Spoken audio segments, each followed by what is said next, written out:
vais parler en anglais puisque ce sera plus commode pour la plupart de mes invités.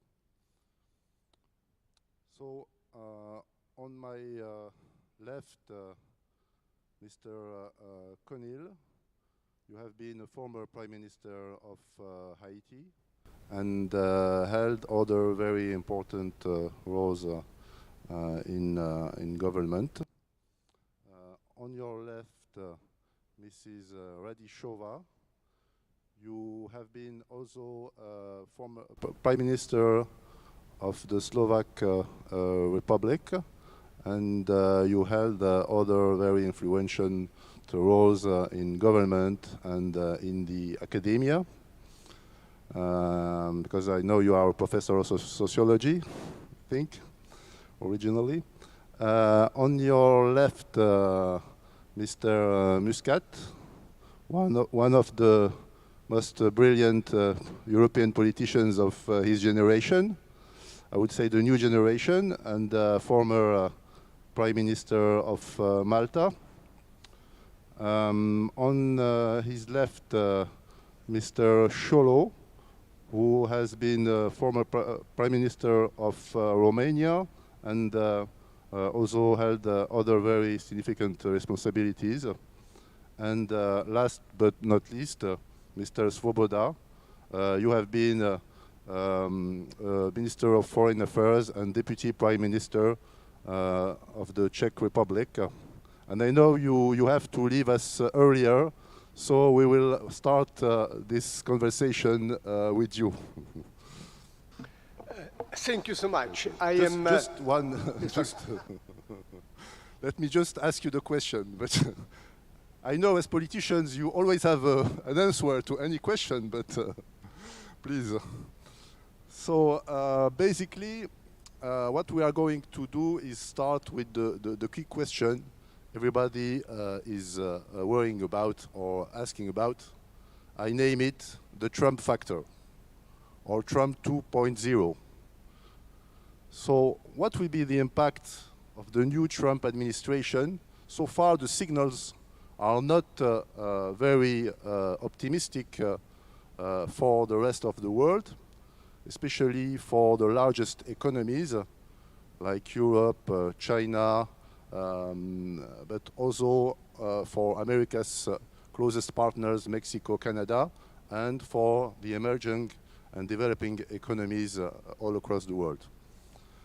The key question is now about trade and the threat of tariffs and trade war. So I want to, Mr. Svoboda, to ask you this question. Is Trump serious about these tariffs? And if he is, what impact will it have on the global economy, and especially on the European economy? I know the Czech Republic is very active in the automotive sector, so I guess this will be one of the sectors that could be impacted. And I look to your insights on this topic. So, again, I'm apologizing for interrupting you. I am so sorry. I'm under pressure of the time because I have to leave. So just to answer your question, yes. The Trump administration is a new challenge because when some years ago, in the 90s, the world was divided between the two superpowers, Soviet Union and the United States, economically, strategically, politically, militarily.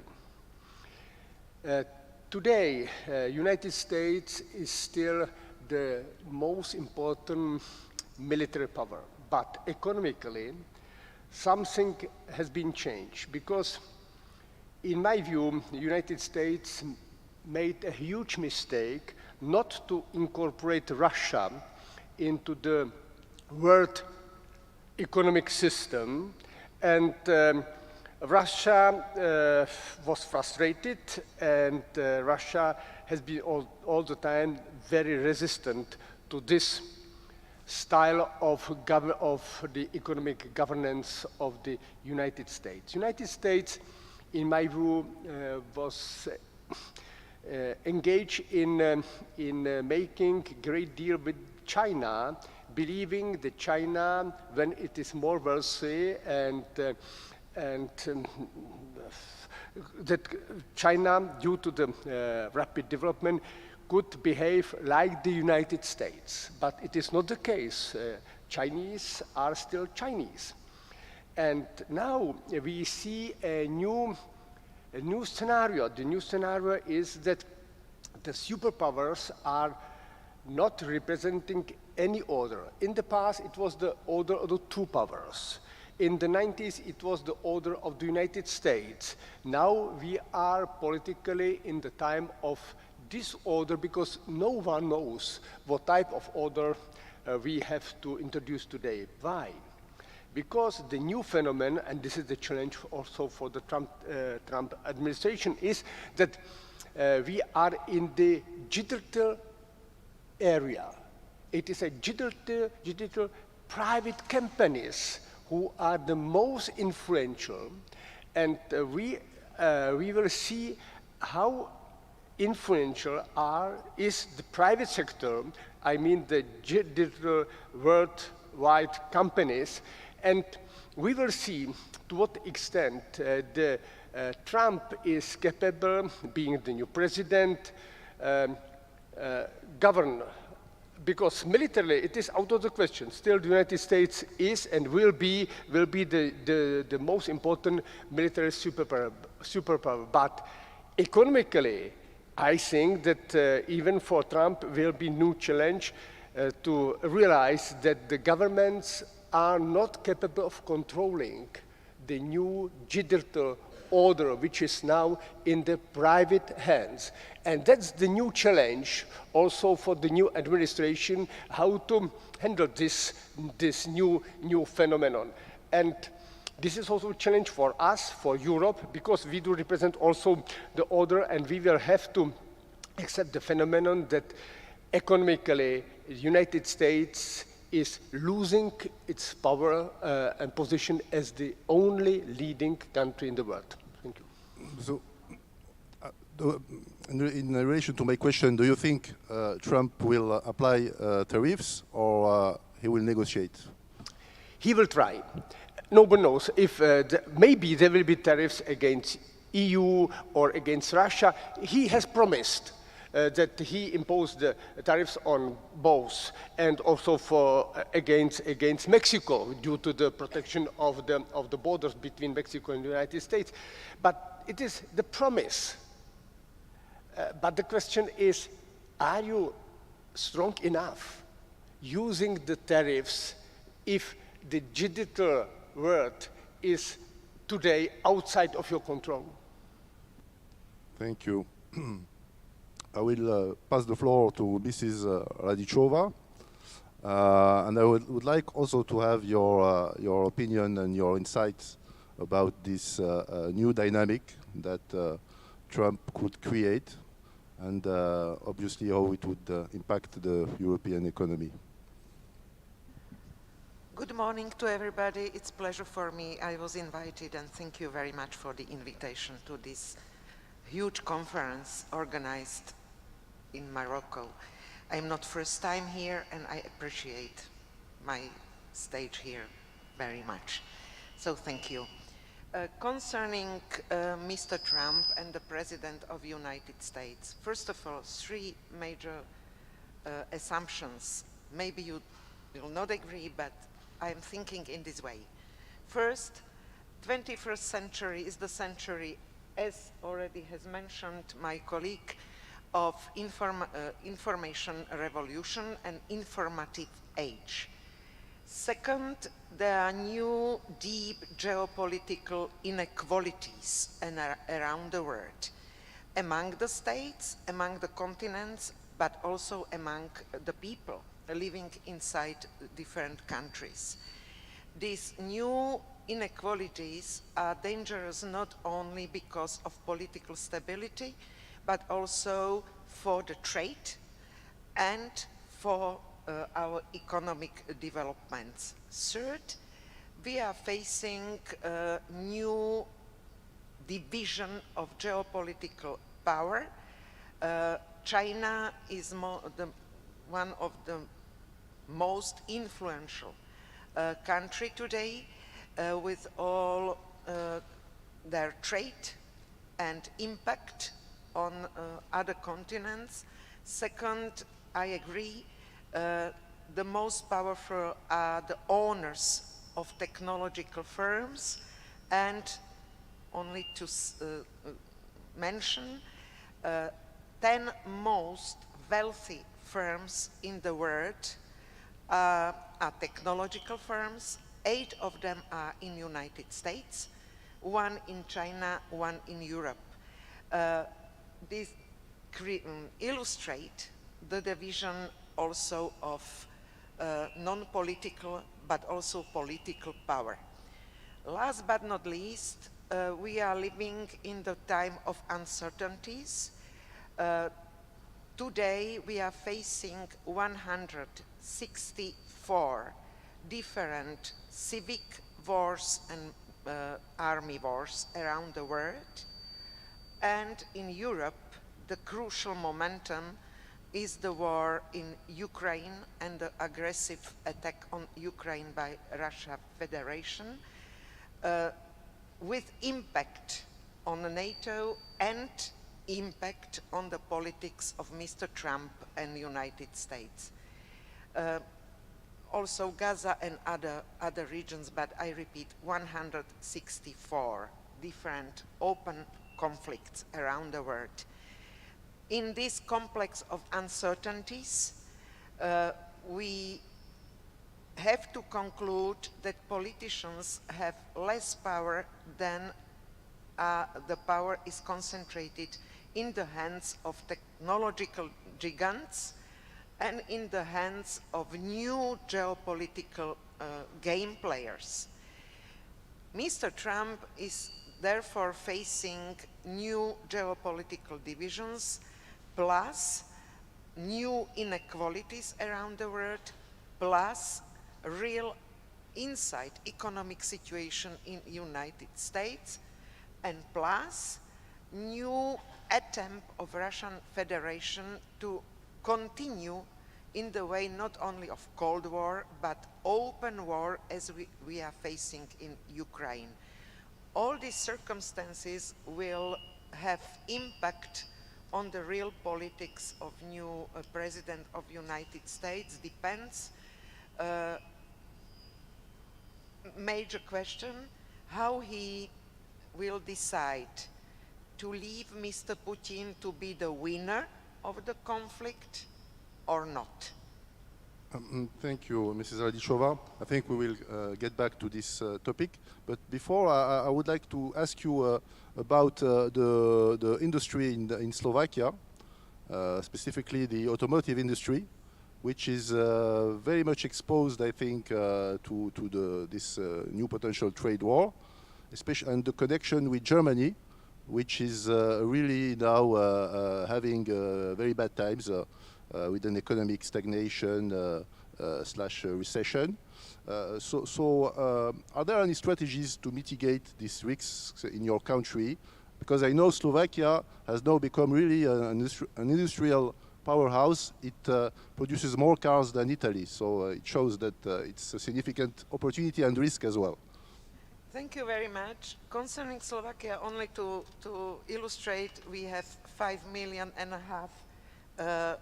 inhabitants, but small country, but we are the biggest producer of the cars per capita in the Europe. So really very strong car industry with all, not only cars, but all the economic spheres and sectors connected with the car production. So yes, we are dependent, we are very open economy.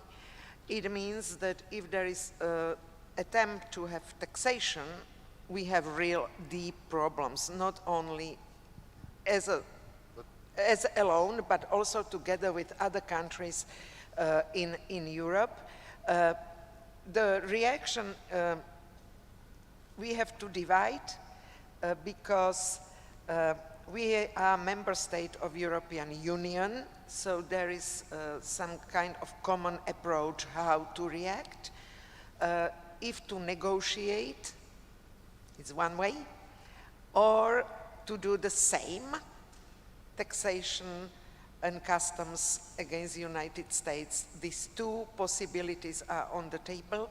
As you know, the European Central Bank try to advise to the states of European Union to negotiate and not to react in the same way and not to reopen the trade war. The trade war will have impact on whole world. It's the worst way how to solve today's problems, and not only for Slovakia, but for whole world. To reopen trade war meant decreasing of quality of life globally. There is no real winner.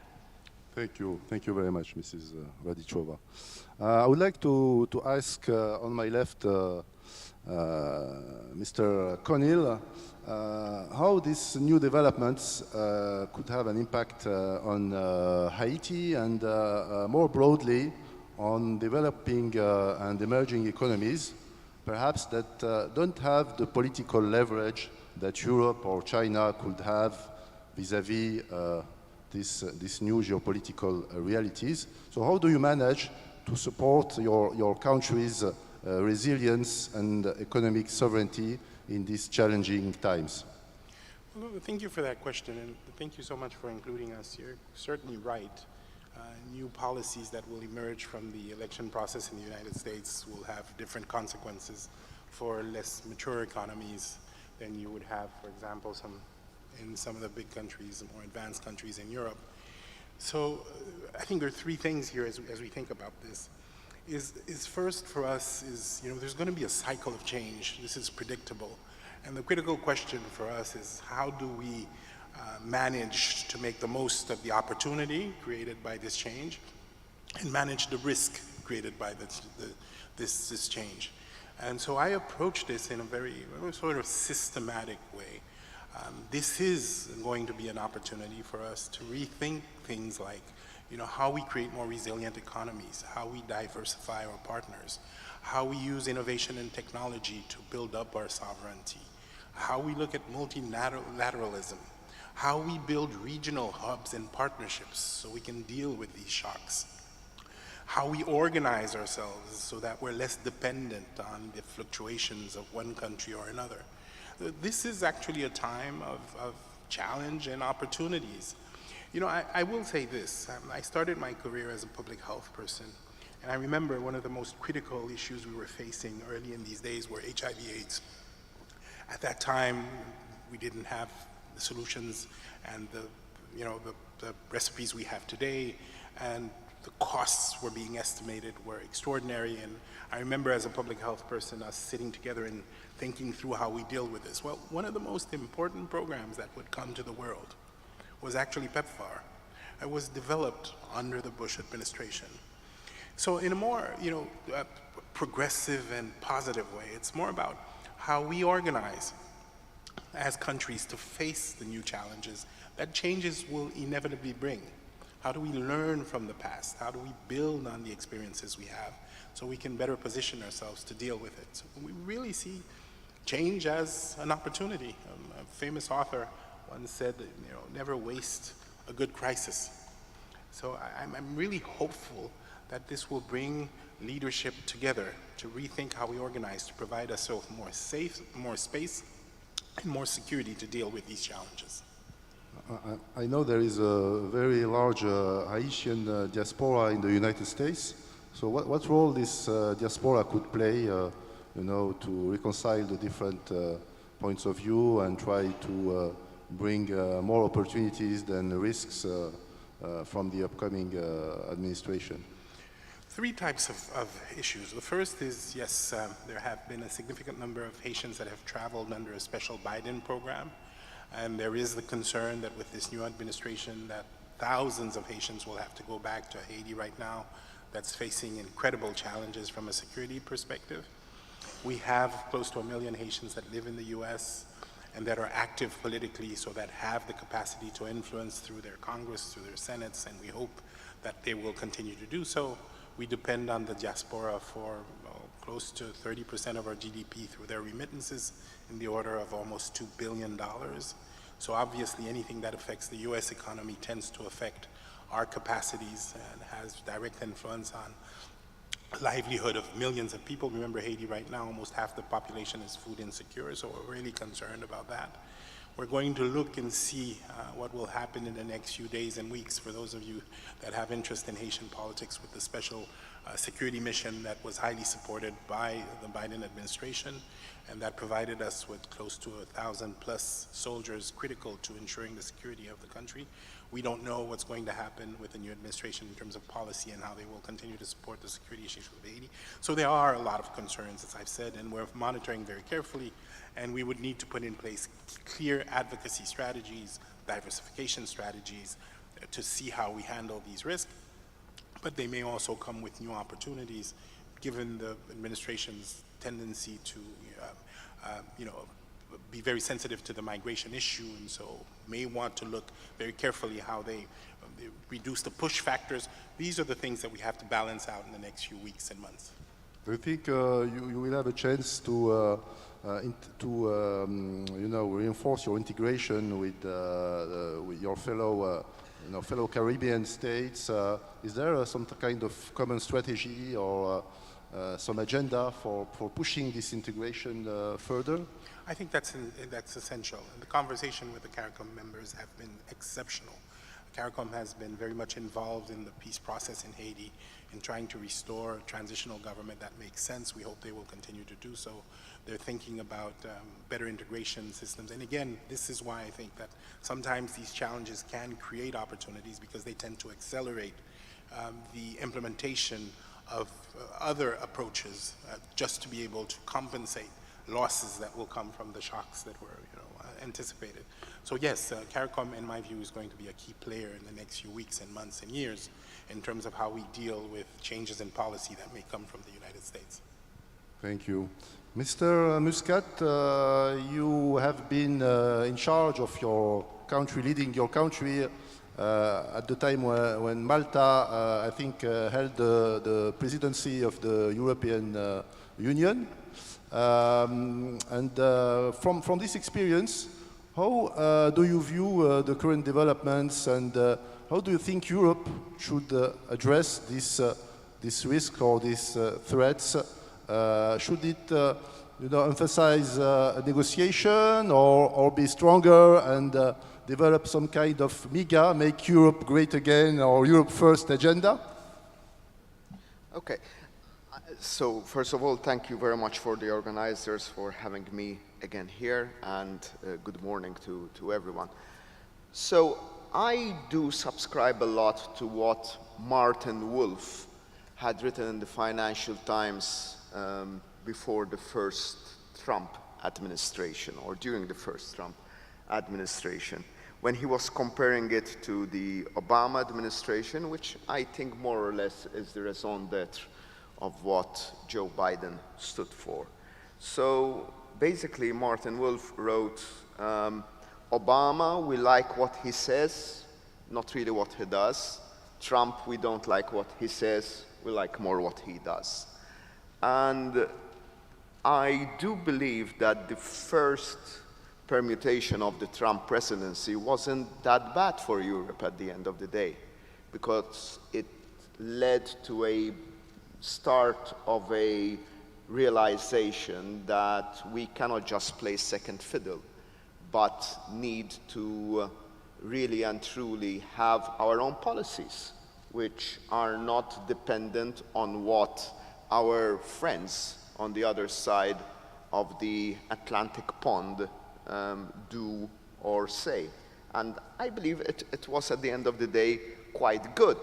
The Biden presidency brought with it, again, that sort of, letting go of that agenda, which at the time one could describe as the Macron agenda, to create European champions, to have Europe do its own foreign policy, its own security policy. So if I go back to your first original question, whether we would need to expect tariffs, I think it's clear that we have to expect tariffs to be put on the table. But, and it is a very big but, it is a means to an end, not an end in itself. So that is why I believe that the tariffs will be disruptive, but will not create chaos, because we are not facing a US president whose main aim is to have the tariffs, but whose main aim is to create leverage in order to have the other side at the table given to a number of requests. I believe that the main issue is what those requests will be.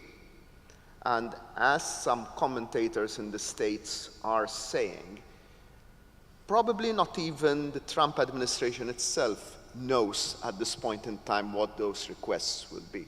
So it's more a wielding of power, saying, you know, we can put these tariffs in place. We want to show that we are in command, and we want to get the others at the table.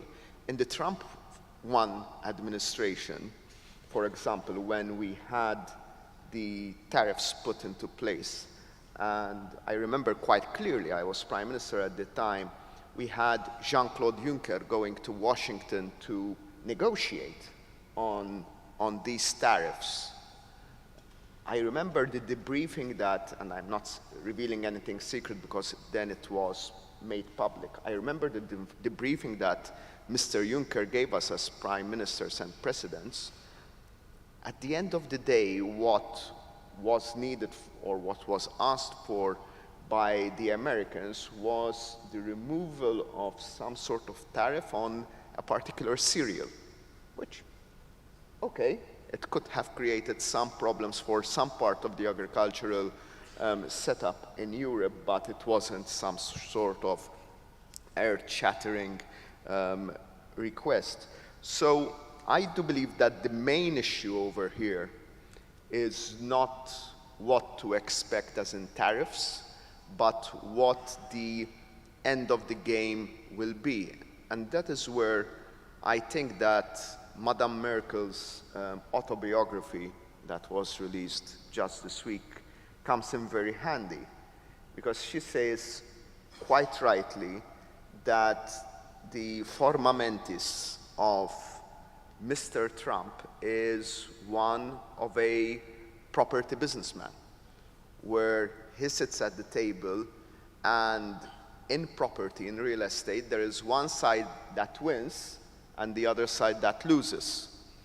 And he doesn't have the state of mind, and I'm not being a moralist here, so I'm just making a cold-blooded assessment, where he needs to win and someone else needs to lose. He doesn't see it as a sort of a win-win situation in her analysis, and I think she is making the right analysis. So the issue is to ask what he wants to win.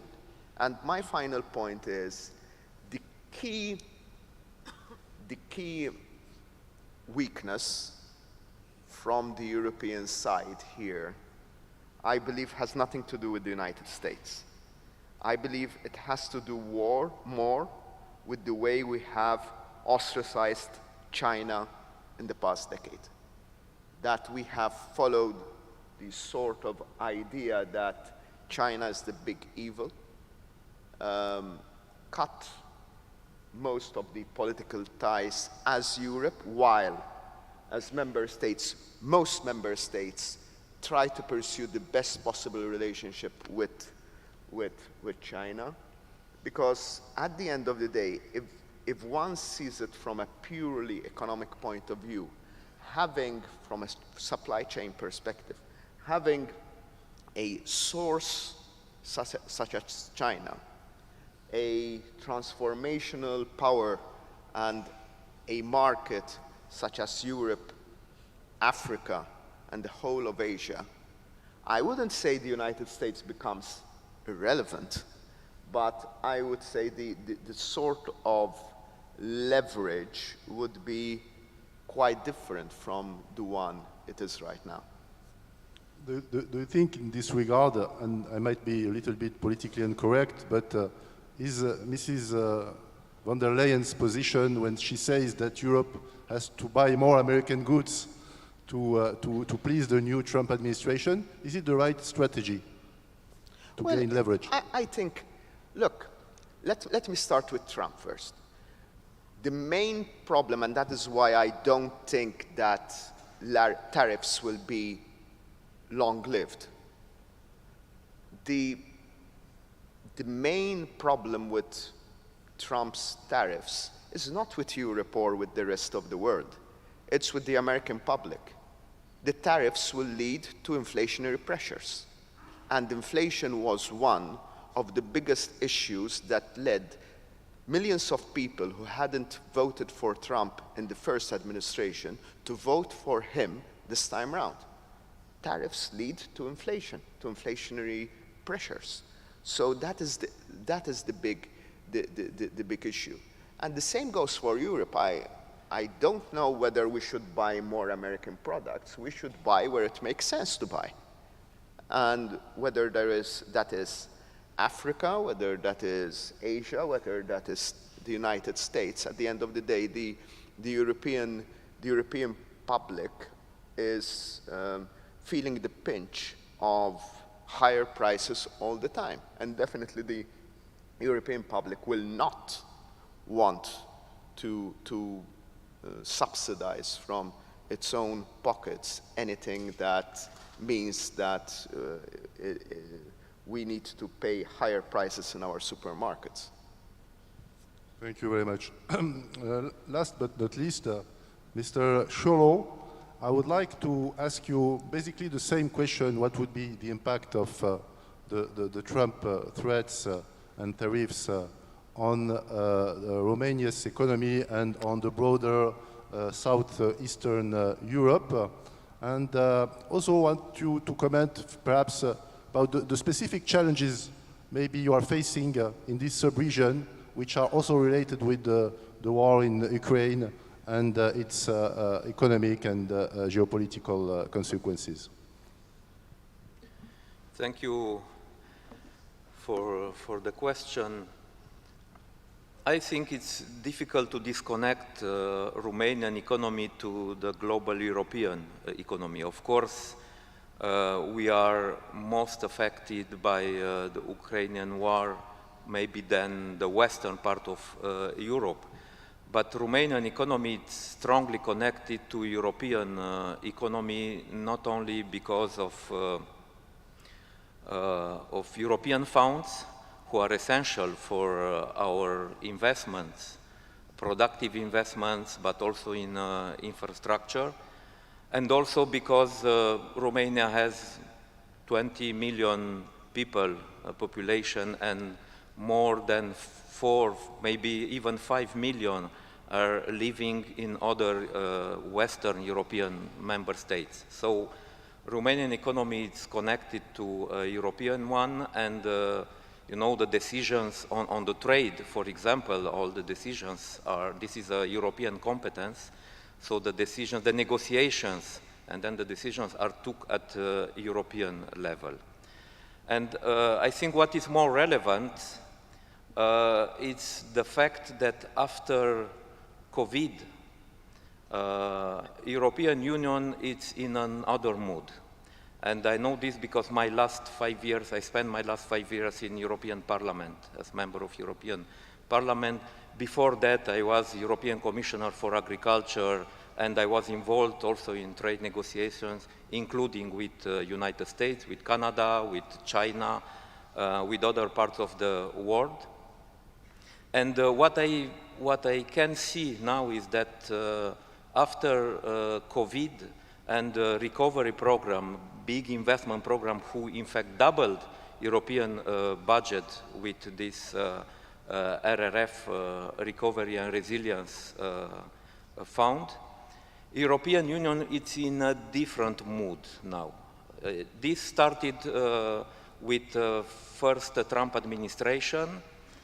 With Biden administration, we reinforced our relation between European Union and United States, but I think the idea of this strategic autonomy of European Union, it's stronger now than in the past.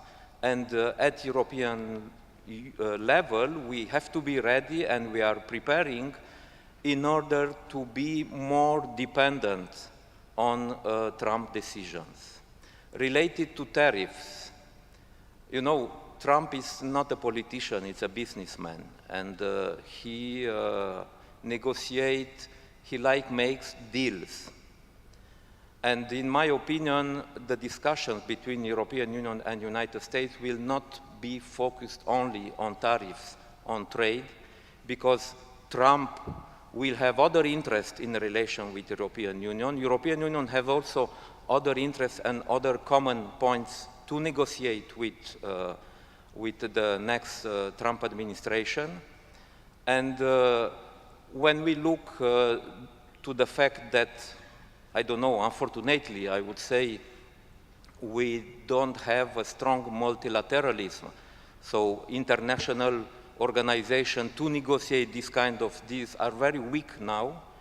So we have more and more to make these bilateral deals. And these bilateral deals don't touch only trade. We have to combine trade with services, with access to resources. For European Union, it's very important, access to resources. The new European economy is based on decarbonation, but also on digitalization. European Union is the first part in the world having a regulation on AI, and AI it's now the big challenge for the world economy. And when I see, when I look on who is surrounded Trump, I think Trump will have an interest, a strong interest on how European Union will deal with AI on European market, with digital, how European Union will plan to supply with energy resources, taking into account what's happened with Russia and Ukrainian war. And I think Trump could be interested by a larger deal with the European Union than only trade. So in my opinion, European Union needs to have a deal as soon as possible with the United States. I think Trump will need also to have a deal with the European Union, because I don't expect his focus on his administration will be on EU relations, but mostly the rest of the world, maybe China, Asia, Pacific. So he would be interested to have as soon as possible a complex deal with the European Union, with more things on the table than only tariffs and trade. Thank you. I think we'll still focus on this issue because it's a very important one for the global economy, and especially in relation with the Ukraine, Russia conflict. Let's say we are in a hypothetical world, which actually could happen very soon, in which this conflict is, brought to an end by the Trump administration. What's the day after? What are the key decisions that Europe must make in that regard? First, should Europe be associated in a way or another with the resolution of this conflict? I would say probably yes, but so far it has not been perhaps the direction that Europe has followed. And second, what would be the role that Europe could play in this post-Ukraine world? So I ask you, Mrs. Radichova, you come from a country which has this link between the East and the West, traditionally, And I know the current Prime Minister, Mr. Fico, has been, in favor of discussing and talking to Putin, for example.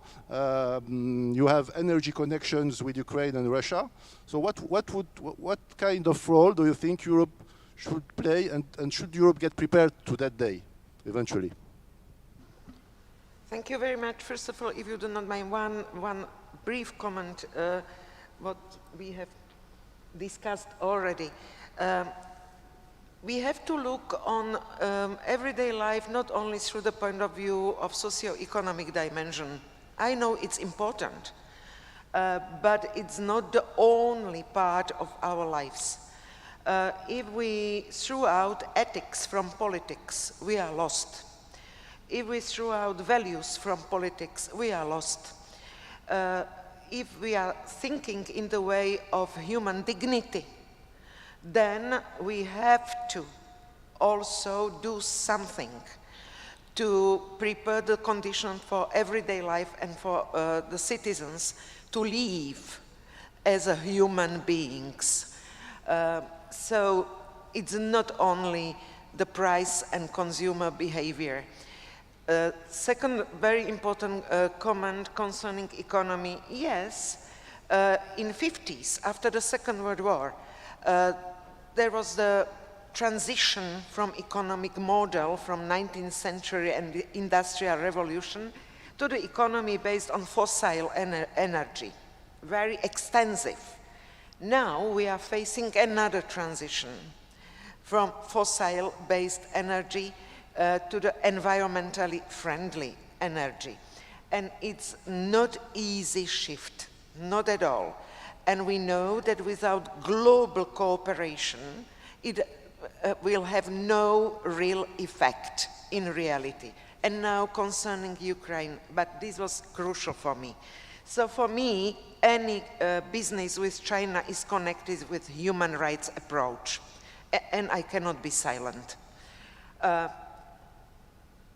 Ukraine.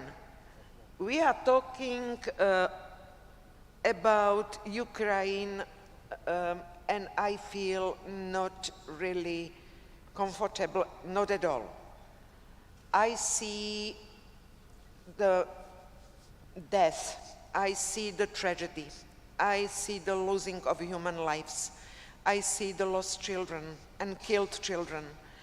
I see all these impacts on everyday life, and it's our neighbor country, but if somebody is killing my neighbor, it's also my problem.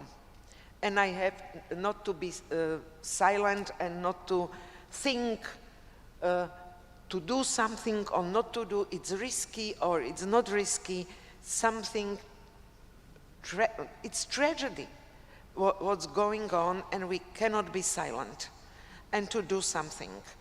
That's why Slovak government has done really as the first the help and support to Ukraine.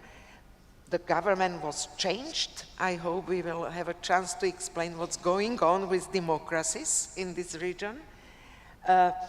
And also the politics is now changed. So new prime minister in Slovakia is starting to play the game, good politics to all four sides of geopolitical distribution of power. So he's prepared to travel to Moscow. He's would like to negotiate with Putin. He's taking the playbook from Viktor Orban, maybe? Yes, absolutely. The same situation, but also as like in Serbia. Do not forget the last elections in Georgia. They have stopped negotiation procedure with European Union. The situation is changed. In Europe, we are facing, not only in Europe, new kind of political system. And I call it populistcracy. It's not democracy, but populistcracy. And new left and right extremist populist parties are now keeping the power in their hands. In each third government in EU today, there is a left or right populist party and have in hand hands the governance. And this shift meant also the change concerning the relation to Moscow and to Kyiv. What will happen? We have to support those who now have to fight. We have to support those who are trying to keep their identity, sovereignty, and their own country. We have to do the steps to try to lead the war to the end of the peace, but not throughout the Ukrainian people like those who, oh sorry, but the peace is more important than your lives.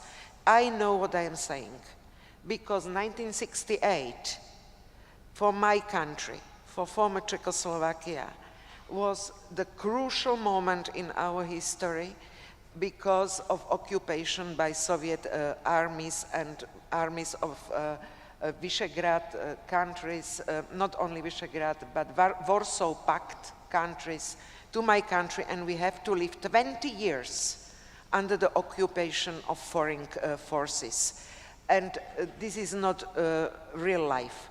So this is not the way how to solve the problem. And I hope we are prepared to help those who are under the aggression of Russia and to support them in their justice and their fight, and support then the reconstruction of Ukraine at the end, hopefully at the end of the war. And thank you. I turn to Mr. Muscat. Do you agree with what Mrs. Radichova said, or do you think that there should be more realpolitik in the European thinking, perhaps also related to the economic opportunities that would be opened by the reconstruction of Ukraine? In other words, should the American companies get the contracts or the European ones? So I do respect a lot the background and the upbringing of each and every person on the panel, and obviously what Mrs. Ratichova was saying on her experience in 1968 is part and parcel of her strain of thought, which I totally respect. My line of thought is one of a country that is not part of NATO, that is part of the European Union, that is geographically more south than Tunis, if you look at our map. So for me, I do see a number of problems in the European approach. And the name of that problem is, the main name of that problem is hypocrisy. I'll give two examples. So another point, another caveat. I totally disagree with what Vladimir Putin stands for. I was a target of Mr. Putin's government's misinformation campaigns over the years because I did not agree with a number of things that were requested from our country because of our neutrality. So I have no sympathy lost for him, and I make a difference between Mr. Putin and the Russian people. So the first problem I find with Europe is that we are so keen in sending missiles to Ukraine, but then we don't want to buy their agricultural produce. And I'd rather buy the Ukrainian apples and not send the missiles at the end of the day, which I find mind-boggling So the politicians all the time say they support Ukraine, but then we have all those problems in saying no because, you know, letting in the agricultural produce from Ukraine upsets our farmers, so on and so forth, which is, yes, true, but it's not the mental framework of helping a country which is suffering aggression. The second and main point of hypocrisy that I see is the fact that there are two big wars at the same time in Gaza and Ukraine, and the European Union is treating the two in a totally different manner. So we are supporting the people who are being attacked in Ukraine, but at the end of the day, we're turning a blind eye to the Netanyahu aggression on Gaza. And that is, for me, a big issue, which makes it, and I don't say this for the applause, honestly. I do say this in very hostile audiences, and I would always speak my mind. But there is a big problem. How can the President of the Commission and the President of Parliament fly to Tel Aviv to shake hands with the Israeli President in the first days of the aggression, and at the same time want us to believe that we're credible in then standing with the people of Ukraine? We need to be principled, and I agree with principles. So I agree with telling China what we believe on human rights, as I believe that we should tell Saudi Arabia what we believe on human rights. That doesn't mean not doing business with those people.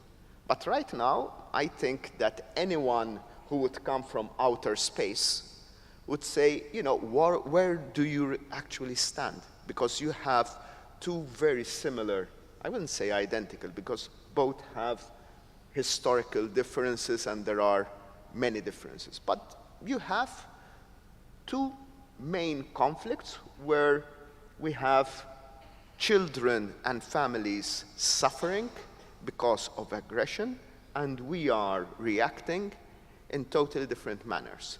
So for me, this is a problem, and maybe, just maybe, the good thing about Trump is that him cutting a deal with Russia might pave the way for a deal on Gaza. Maybe it's wishful thinking, I do believe. So, and my final point, and this I have repeated a number of times, it's my personal belief. I am not anti-Israeli. I believe that Israeli people are essentially peace-loving people, and are really and truly, they do have a European mindset. So, and what I'm going to say isn't my original idea. I know that it was floated around 25 years ago, mostly by the Italian government. I am one who subscribes to the point that we need to give Israeli people something to look forward to in order to give up the occupation. And that would be, I would be totally in favor of Israel's accession to the European Union. We have discussed the accession of Turkey for so many years. I think Israel would fit handsomely in the European Union, socially and economically, in lieu of them giving up the occupied territories and having a deal on Jerusalem. Why not? To break the impasse. So that doesn't mean, but that we don't have the hypocrisy right now, and that is an unsustainable situation. Mrs. Radichova, a quick comment on that? Only brief, with full respect to personal view, it's normal. I have to stress that one thing, we have to distinguish political rhetoric and narrative and real politics. And real politics from EU is done by European institutions. And I only want to stress that there is a decision of European Court, very clear and direct, also towards Netanyahu. So please have in mind that this is not official, real politics of EU, this unbalanced support. This is not the truth. We have to look on, but please, there is a decision of European Court, clear decision. What European Court? To do what? Mr. Muscat, we don't hear you. Can you? Okay. Anyway, I would like to pass the floor to Mr. Conil, and in relation with all these geopolitical crises, most of them that don't originate from the Western Hemisphere and or are closely related to your region, to the Caribbean. What is the strategy and the approach toward these conflicts?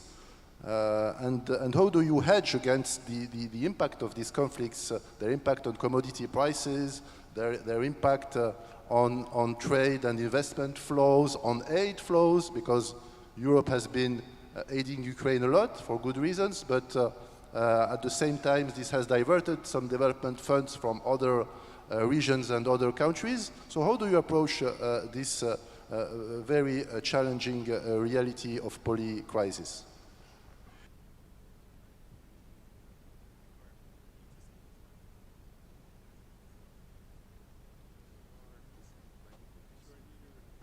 If you're a leader in one of the 4 out of 10 African countries that are still very much low income, or if you're one of these countries where you still have large portions of your population living in poverty, or if you're like us in Haiti where you're still facing problems with security and 700,000 displaced and so forth and so on, and you ask yourself, you know, what do you do to, as you say, hedge against these potential shocks? Everything from COVID to the uncertainties of the many conflicts in the world, to the political leadership changes and the policies that will follow. And as I said a few minutes ago, I actually think that this creates new opportunities. Creates new opportunities for us to rethink about global solidarity and what it means. It's an opportunity for us to rethink regional and sub-regional partnerships and what they mean. It's an opportunity for countries to rethink about how they strengthen their institutions. They do what Rwanda has done, for example, in terms of transparency, which has led to 7.5% growth consistently, or what Bolivia has done in terms of policy autonomy, or it leads us to think about what India does every day in terms of negotiating its global partnerships, so it always has a balanced position that's in the interest of its people. It forces me to think about humongous best practices all over the world that allows countries like mine to continue to progress and to continue to provide basic services to its people despite the uncertainties of the global community. And more than ever, I think, in this uncertain term, because I think one of the things that the past few years has taught us is that politics is changing. Leadership globally is changing, and the impact of these global changes are going to be felt worldwide. So the poorer countries of the world, the emerging countries of the world, it's critical for us to come together collectively and to assess what all of this means for us and how we just come together in solidarity. But I think it also offers opportunities for the more advanced countries to look at new markets, to continue to invest in global progress, to look at emerging, you know, what we've seen over the past few years is a significant reduction in development assistance. What we've seen is Haiti is a case in point, with close to 700,000 displaced people, with a catastrophe that's at least as important as every other major crisis in the world per capita, with its issue of rape. Last year, the humanitarian appeal was at less than 30%. So when we talk about global hypocrisy, as you can understand, when you're sitting from my perspective, you sort of have a different view, and you think Haitian children are a lot less deserving than the children in Gaza or the children in Ukraine. So it sets a whole bunch of other different feelings in terms of response. But what I think history has taught us and continues to teach us is that this is a global community and we need to come together to make sure that we're providing a balanced approach that provides a minimum of security for every single country in the environment. And I think we need to be more effective in doing that. So again here, I think the changes we're seeing now, the challenges we're facing, and again, starting back to the crisis, should lead to more courageous leadership, more constructive thinking about where we're going and how we need to position ourselves within our countries, within our sub-regions, within our regions, and more globally, so that we can face these threats, which the next generation will have to deal with in a very consistent way. So we might as well rethink our approach, in a more innovative manner. So thank you for raising this issue. Thank you very much, Mr. O'Connell. I think we have less than 10 minutes, so I will ask you to be as concise as possible. You have basically 2 minutes per speaker. I want to end this conversation with something optimistic and more, forward thinking.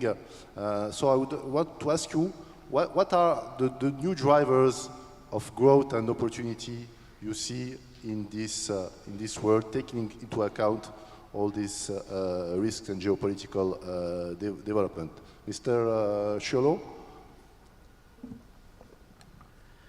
Yeah, as I mentioned, I think we have a more multipolar world instead of this classical bipolarity. And here for European Union, what's happened with United States, what happened with Ukraine and in other parts of the world could be an opportunity. This decision to shift to a decarbonized economy, it's a very risky one for European Union, especially taking into account what's happened now in United States, our dependency on this market. But a long-term investment, and I recommend you to see attentively to what Mario Draghi has said in his report asked by European Council, and together with Enrico Letta, a report on competitiveness of European economy. I think if we find a way to strongly invest in our economy, together with stop of the war in Ukraine and launching the reconstruction of Ukraine, I think this could be an opportunity for European Union to reset the relations with neighborhood, with Eastern neighborhood clearly, with Balkans also. We should connect this area beyond political negotiations for accession process, which would be longer than expected, but I think we can have a clear deal to integrate these parts of Europe in our economic development, and also with North Africa. European Union will need a long-term and strategic deal with North Africa for the development of his economy, for energy supply, raw material supply, dealing with migration, and we have also demographic problem in European Union, so we cannot stop migration, but we have to control this. And I think, as I mentioned, complex deal with US model could be also used in relation with North Africa, for example. Thank you very much. Mrs. Ardichova? Briefly, my generation has lived, that the future is connected with hope. This generation is living with the feeling that the future is connected with fear.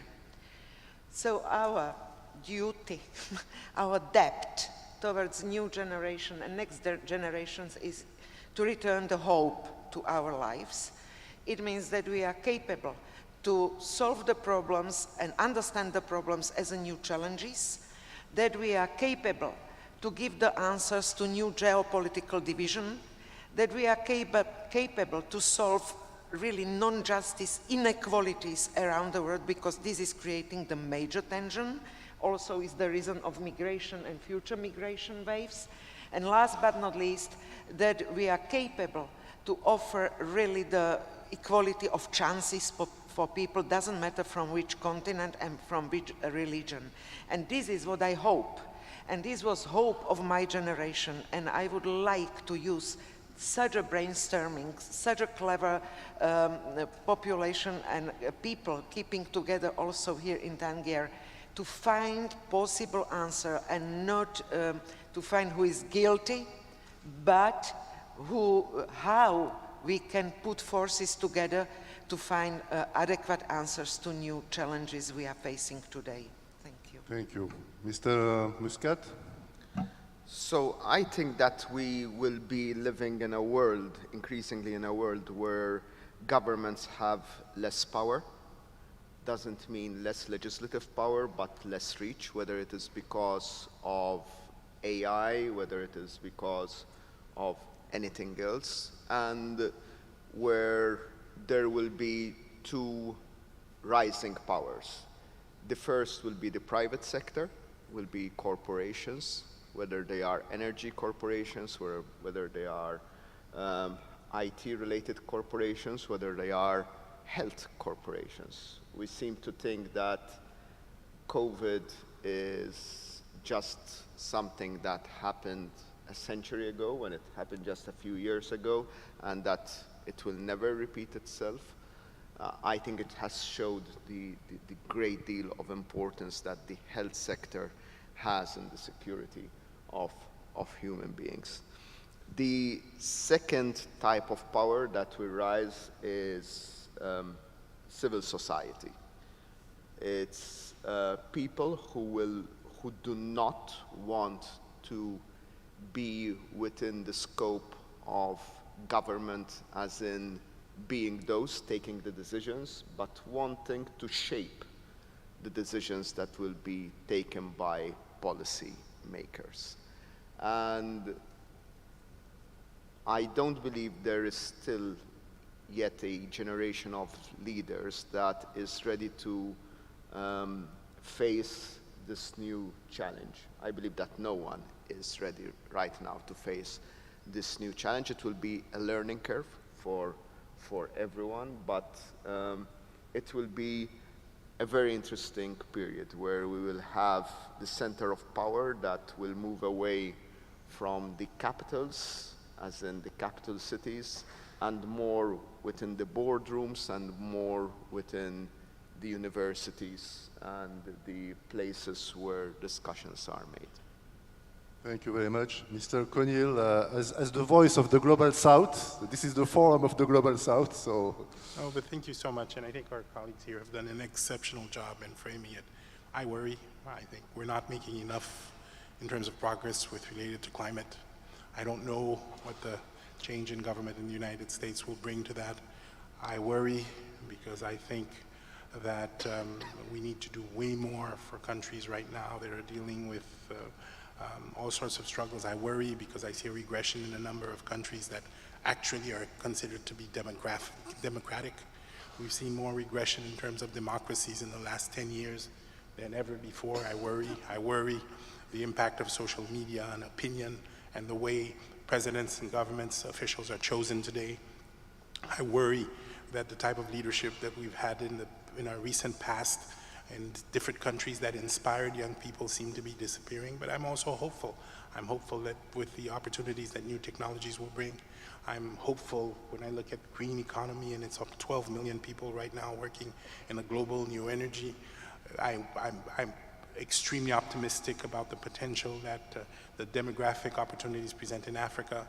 I'm extremely optimistic when I look at how many countries have moved into upper middle class in the past 15 years since I've been working in Africa. So it's a mixed bag of incredible opportunities and risks. And the whole issue is, will leadership in different countries step up to meet the challenges and make the best of the opportunities in the near future?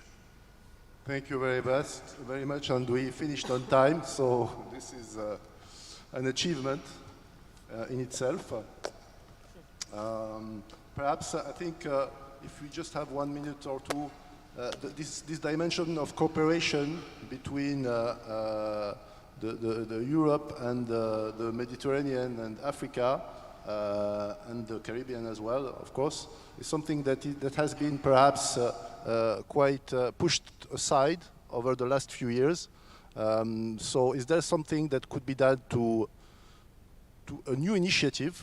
Can you see a new initiative coming from the European Union, European Commission, or whatever, to kind of reboot this cooperation, just in one word or two? Who wants to address this topic? I think if you look even to the structure of the new commission, it's for the first time that we have a commissioner with a mandate, clear mandate on Mediterranean. And I think this is not only to counterbalance the fact that neighborhood policy is more focused now on the east because of Ukraine, Moldova, Georgia, and the Balkans. But I think also because, as I mentioned, this strategic autonomy in economic development in the European Union is depending on raw material, is depending on workforce. European Union should prove the capacity to deal with migration, and I think on all these aspects, and also energy supply.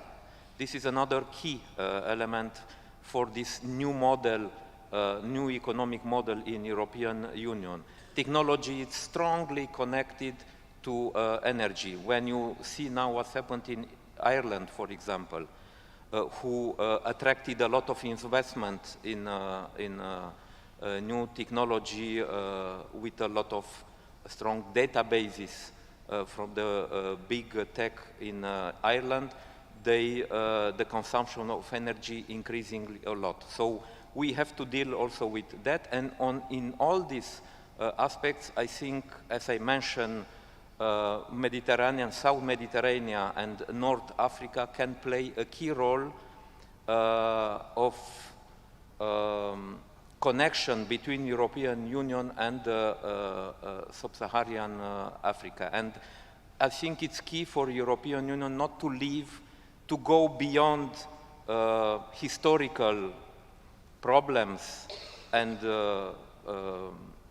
I don't know, projections of relation between Western European and Africa, and to reconnect and to redevelop a partnership based on new realities and in more pragmatism, looking what's happened around.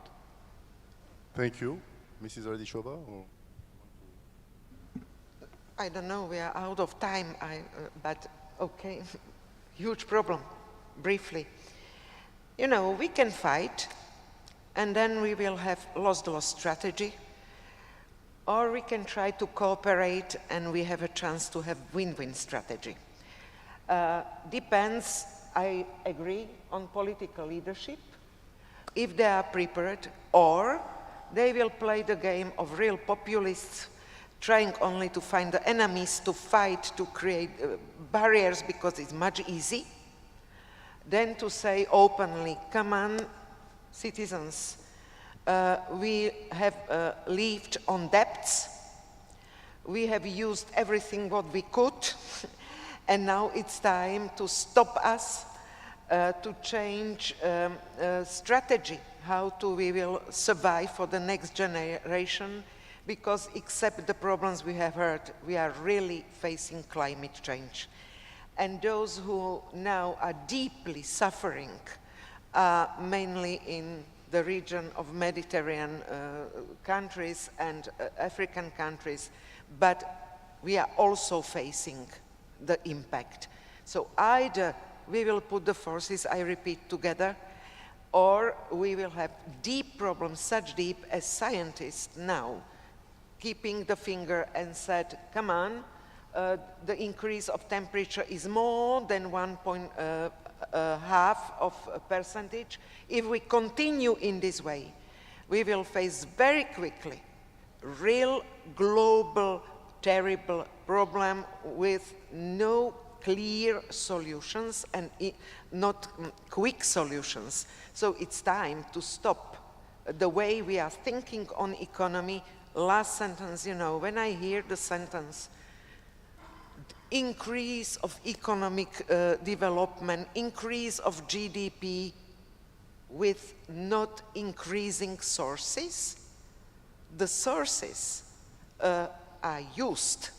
So we have to really change the way of our thinking and of our economic model, and mainly the spoiled part of the world based on consumer economy and consumer behavior. Thank you very much. Thank you. Maybe just few words. Mr. Muscat, do you want to? No? Okay. So thank you very much for this exceptional conversation. Thank you to the audience for listening to this very interesting debate. And I think there are other discussions today that will be very interesting as well. Thank you very much.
Ladies and gentlemen, dear guests, distinguished guests and keynote speakers, good afternoon and welcome to the panel Global Governance in Crisis, Reinventing Multilateralism for a Multipolar Era. I'm very glad and we are honored and privileged to have here sort of Caribbean dream team, I would say, three prime ministers, their excellencies of Commonwealth of Grenada, Dominica and Santa Lucia. Thank you for finding time and being with us, Your Excellencies. After decades of globalization and integration, the world seems to be fragmented again, with the return of geopolitics, protectionism, unilateral sanctions, treaty withdrawals, and even military and economic coercion. Global governance confronts a deep crisis, exposing the vulnerabilities of multilateralism struggling to find its purpose. Current structures, frequently viewed as antiquated and unreliable, necessitate a thorough reassessment of their effectiveness in addressing pressing challenges like global economic shocks, major conflicts, climate change, migration flows, arms control, cybersecurity, health security, rising inequalities. In light of this complex scenario, countries are seeking innovative forms of cooperation. A critical question emerges: how can global governance effectively tackle the challenges of a multipolar world while preserving international cohesion? I hope that our distinguished guests would give us their insights and tackle in some of their speeches some of those issues in the next half an hour. So I would first give the floor to the Prime Minister of Commonwealth of Santa Lucia, Mr. Philip Joseph Pierre. The floor is yours, sir.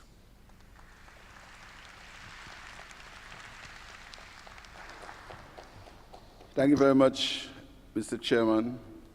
Let me say good afternoon to everyone. Let me recognize the other members of the panel, Prime Ministers of Dominica and Grenada, distinguished guests, the heads of government, course participants. Good afternoon again. First of all, I want to thank the Medes for the invitation to be part of this panel and conference. It's a pleasure to be here in Africa, in the continent of Africa, in Morocco, and I want to thank the organizers and Her Majesty the King for having us here this afternoon. Mr. Chairman, I've been asked to give some brief remarks on global governance in crisis, reinventing multilateralism for multiple polar era. Allow me to define, Mr. Chairman, global governance as stated in the favorite Google. And it says, institutions that coordinate the behavior of transnational actors, facilitate cooperation, and resolve disputes. In other words, Mr. Chairman, global governance is supposed to regulate human behavior. I start from a premise that human behavior is intended to improve the quality of life of mankind by reducing poverty, increasing wealth, and making the world a better place to live. If we look at the landscape, we have to ask ourselves, is global governance achieving these aims? A cursory glance of the globe will show conflicts with war and starvation in parts of Africa, what some may consider genocide in the Middle East, the war in Ukraine, and instability in other parts of the world, and the rising tide of nationalists and ultra-right governments promoting unilateralism, protectionism, and isolation in the West. And to my mind, the most significant threat to mankind, climate change.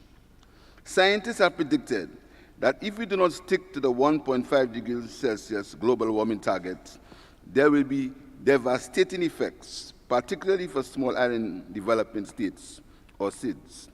We have seen floods, rising sea levels, droughts, and our own part of the world in the Caribbean, the destruction by hurricanes, complete destruction of Dominica in 2015, and floods in Grenada and St. Lucia in the last couple years, and in Grenada in the last month. If we start with the latter, which is climate change, and we define COP, the Conference of Parties, as an institution of global governance, then we will see that a lot more has to be achieved to deter the effects of climate change. Mr. Chairman, we not only need a change in human behavior, but also adequate climate financing. COP29, like its predecessors, failed to meet the necessary requirements for climate financing, since only $300 billion was pledged per year by 2045, which is less than 1/3 of what is required per year. It is estimated that 5.6 trillion is required by 2030, or 1.3 trillion per year for developing country needs. These pledges are voluntary from the developed world, and what has happened, who happen to be the greatest emitters of CO2.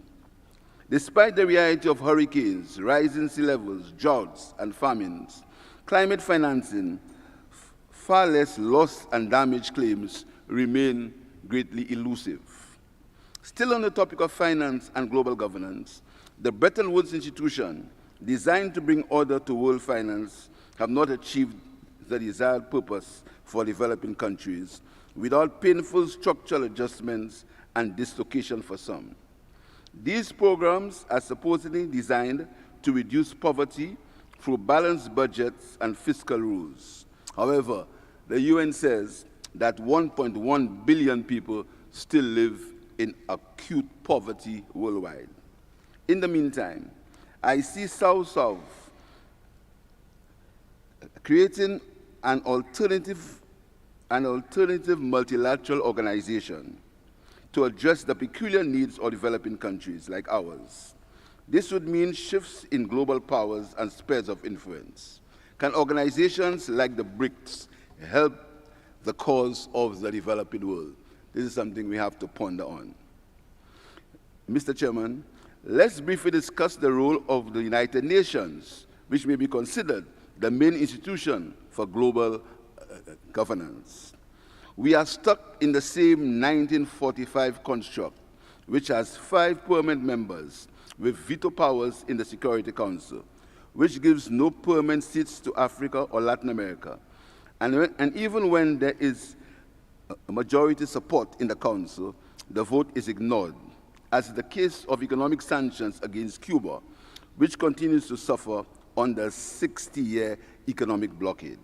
So, Mr. Chairman, is the United Nations fulfilling its mandate of global governance?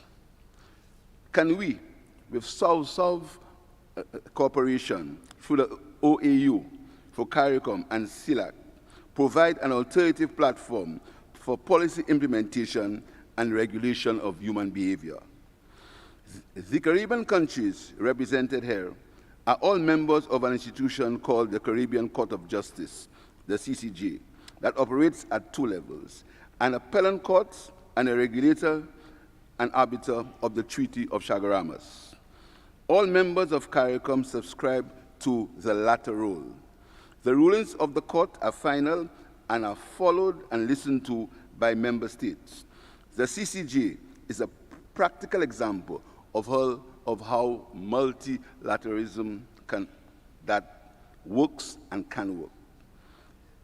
Mr. Chairman, I think I've briefly laid the framework for what I believe the focus of our discussion. But the question remains, how will we finance these institutions which are necessary for a new global governance structure? How will we be able to finance these institutions so that they can work in a new global environment? I thank you. Thank you, Your Excellency.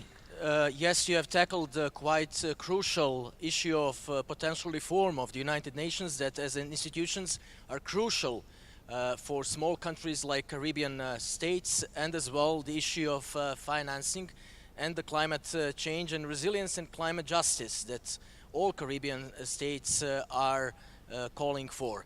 Now I give the floor to Prime Minister of Commonwealth of Dominica, His Excellency Mr. Roosevelt Skerrit.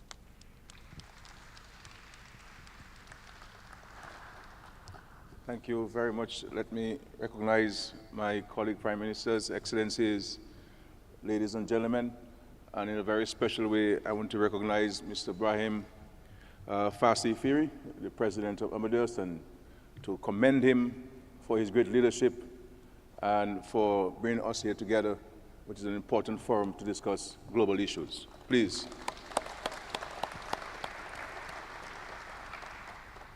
Well, the reality is the world is at a crossroads. Multilateralism is facing some serious challenges. The multilateral organizations and institutions that were formed are not functioning the way that they intended to. We have a situation where there is no respect for international law by many countries. The UN convenes, the UN passes resolutions, and if you are a mighty country, you don't respect it. If you are a small country like ours and you do not respect it, then you'll be subjected to further sanctions. This cannot be right. You have the International Criminal Court, for example. There are some in the North who believe that the International Criminal Court was only established for African leaders and for small countries like ours. And when the court tries to bring justice where justice needs to be served, there are those who will stand in its way from carrying out its mandate as an independent international court. When these things happen, they bring into question the functioning of these organizations and the usefulness of those organizations. And my colleague spoke about reform at the United Nations. We go to the General Assembly, there's a vote, and it goes to the Security Council, there's a vote, and the majority rules, and then one country decides no, and that's it. This cannot be what democracy is about. This cannot be what the world needs today. And therefore, there has to be a dramatic transformation and reform of the UN Security Council. Not the General Assembly, the Security Council, because that's where the decisions are made.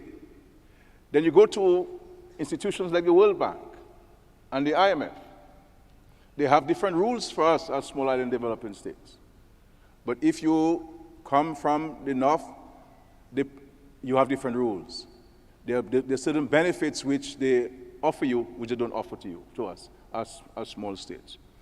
And so what we need, in my view, is for the Global South to look to itself to find a resolution to our challenges. But for this to happen, the Global South must continue to produce bold and courageous leaders, because leadership is very crucial if we're to address those issues. And we must have leaders who are prepared to negotiate words, but not principles. Too often in this world, we see where principles are being negotiated and not words. And that compromises our ability to be able to make effective decisions. And we come to the issue of climate change. The world has declared that this is the existential threat to humanity. We meet every year for the last 35 or so years at the Conference of the Parties. We discuss, decisions are taken, pledges are made, commitments are made, but not one of those commitments have come to fruition. And where do we get justice from as developing world? Those who suffer at the brunt of this injustice. There's no justice for us. And so these kinds of forums where we are here in Morocco is so crucial for us to engage ourselves and to find a pathway to finding solutions to the multilateral crisis which we face today. The reality is the majority of the world, especially the South, has lost great trust and confidence in all of the multilateral institutions. But there's hope. There's hope for the creation of many South institutions. We have, for example, the BRICS, and the BRICS is expanding. And I think these institutions and organizations are being created because there's a realization that we have to find our own solutions for our own challenges. no longer can we look to the global north, because the global north has its own priorities and its own approaches towards addressing issues confronting the world. And so we need bold and courageous leaders. The challenge you have is that with elections every 5 years and every 4 years in many countries, sometimes you have a change of the bold and courageous leaders, and then you go for a dearth in the south. And I think in Africa, His Majesty the King can play a very crucial role in representing the global south, especially in this part of the world, in a very responsible and admirable manner. Mr. Chairman, thank you very much. Sir. Thank you very much, Your Excellency. You have tackled the issue of Global South and cooperation South-South that is dealt with here in Morocco as well, when it comes to Africa and Latin America, where you belong to as well. And I recall it was 7 years ago, isn't it, that in front of the General Assembly in the UN, you have stated that your country is going to be the first climate resilient country in the world, but we see through the presentations and speeches of your colleagues as well, that it is a hard and long-standing battle, sort of saying. It's my pleasure now to call the third Prime Minister, Commonwealth of Santa Lucia, Commonwealth of Grenada, Mr. Deacon Mitchell. Your Excellency, the floor is yours.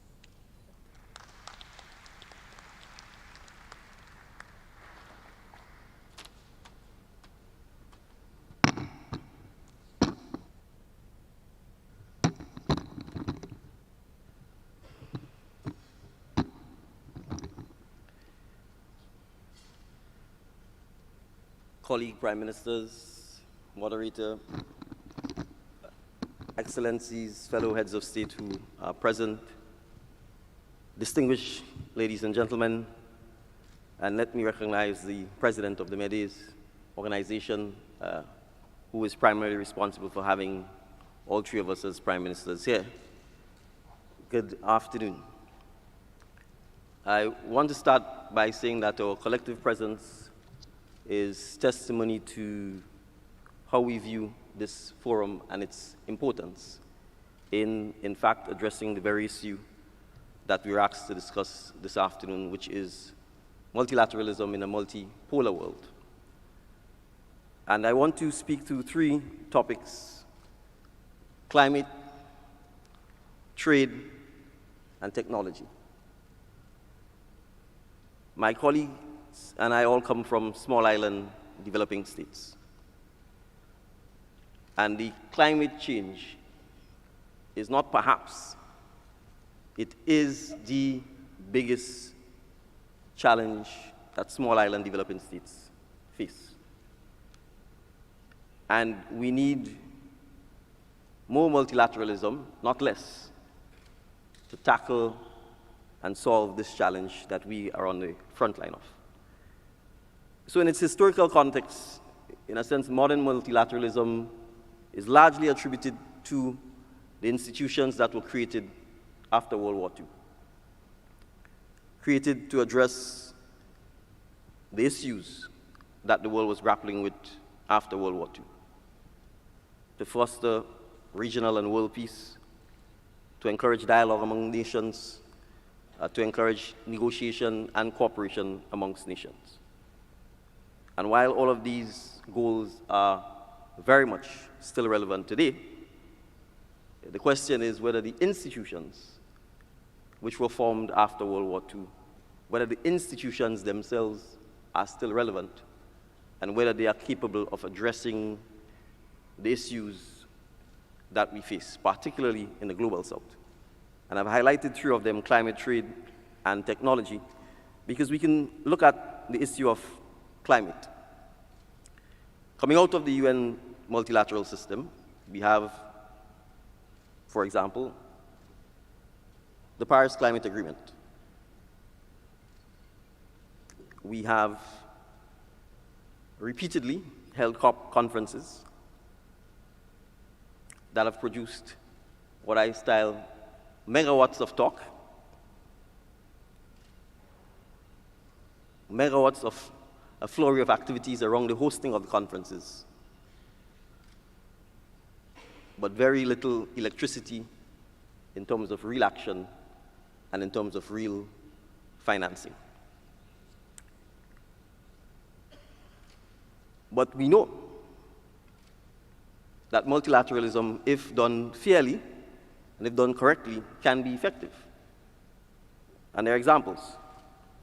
The COVAX initiative, which allowed ultimately for COVID-19 vaccines to be delivered worldwide.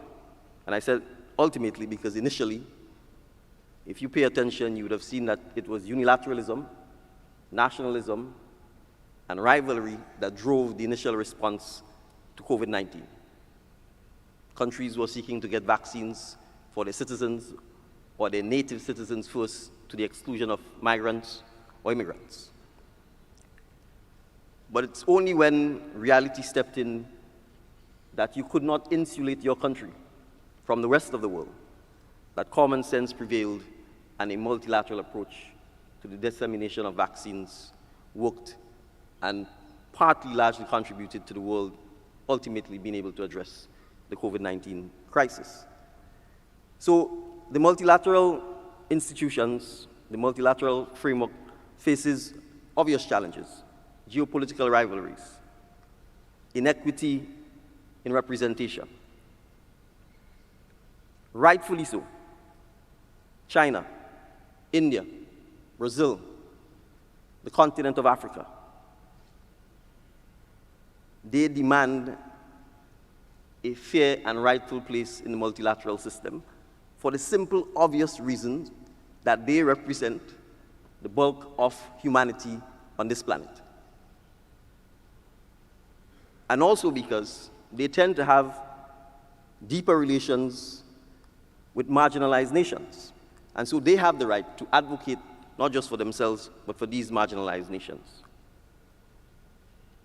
So regionally, whether it's through the African Union, CARICOM, of which the 3 Caribbean countries here are part of, and which is the oldest surviving regional integration movement in the post-colonial era, rightfully, we recognize that it is through the strengthening of our regional multilateral institutions, like the African Union, like the Association of Southeast Asian States, like CARICOM, like the BRICS, that we will be able to create a new multilateralism to address the specific issues that face us in the developing South. And so if it means even a coalition of the willing, then we should go with it to ensure that we create multilateral institutions that become more effective, more flexible, and more tuned to the needs of developing countries, particularly in the South. I want to re-emphasize that the climate crisis knows no borders, that we are on one planet, and that the challenges small island developing states face in addressing the climate crisis is a challenge for the world to solve, and that we could only do so through multilateral approaches. Trade. Not surprisingly, we are hearing more and more of protectionism, tariffs, supply chain disruptions. But we know that emotion, feeling, and appealing to populism is not going to create economic wealth, prosperity, or fairness in the global context. And so again, we need to emphasize the need for further, fairer trade patterns that can boost the development of the South, that can encourage trade amongst and within the South, and policies that push for cleaner technologies, sustainability, and puts the needs of mankind in particular above profit at all costs. Finally, particularly in the global South, there are still at least 2.7 billion people who have no internet access. And so while the digital revolution has reshaped economies, societies, and governance itself, as much as technology connects us, it also divides us. And in many instances, it's driving, deepening inequalities amongst countries. Global governance has lagged far behind the transformation that technology is driving. So we need to bridge the digital divide. We need to make sure, when tackling artificial intelligence, data privacy, global standards, that we safeguard human rights and promote transparency. It is only a multilateral world and strong multilateral institutions that are going to be able to effectively tackle issues such as cybersecurity. A country on its own will never be able to give itself the type of cybersecurity protection that it needs without the collaboration of other countries around the world. And so my call to action really is to ensure that our multilateralism that we need to re-engineer will be inclusive where no country is left behind. Action-oriented when we move from megawatts of talk to megawatts of action, and future-focused where sustainability and innovation drive our collective agenda. We have the tools, we have the knowledge, and we have the diversity to build a fair, more resilient world through multilateralism. Thank you very much. Thank you very much, Your Excellency, for optimism at the end of this speech. Lots of food for thought. If I could summarize your messages, and I'm very glad that you have mentioned technology as well in this post-truth time that we are living. The New World Order already has emerged, it's not emerging, and technology as well, it's playing a crucial role within it. Multilateralism, is it viable or not in the multipolar world? Some people are saying that we are living in already bipolar world, framed by China and United States, and that all the others are striving. I'm very glad to see that smaller nations that are putting on the top of the agenda climate change as human challenge for all of us are not giving up and trying to be as resilient as possible, not just for hurricanes or weather storms, but as well for many other challenges that we are witnessing in this, I would repeat, already new emerged world order. Thank you very much for your time, Your Excellencies, for participating to this panel. You have opened some of the questions that we are going to tackle in the following panel. You will give us a couple of minutes just to change the setup here on the stage, and then some of the very distinguished guests and experts are going to participate and hopefully to continue some of the topics or questions that you have opened. Thank you very much one more time for your participation.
Good afternoon one more time. We are continuing our session regarding multipolarism and multilateralism and multipolar worlds, which is emerging, or many are saying already has emerged. I'm glad to have within the next 1 hour fruitful discussion with our distinguished guests. And due to the fact that we are here in Morocco, I would give first intervention to distinguished Ambassador at Large of His Majesty King Mohammed VI, Dr. Ben Salah. Madam, could you share with us in what way Morocco is positioning itself geopolitically in Africa and world today, having in mind that we are witnessing the new Trump administration with whom you already have had good relations in the past, but as well you are cooperating with other players in this global jigsaw puzzle, Russia, China, Gulf countries. Of course, you have advanced partnership with the EU as well. Well, thank you very much.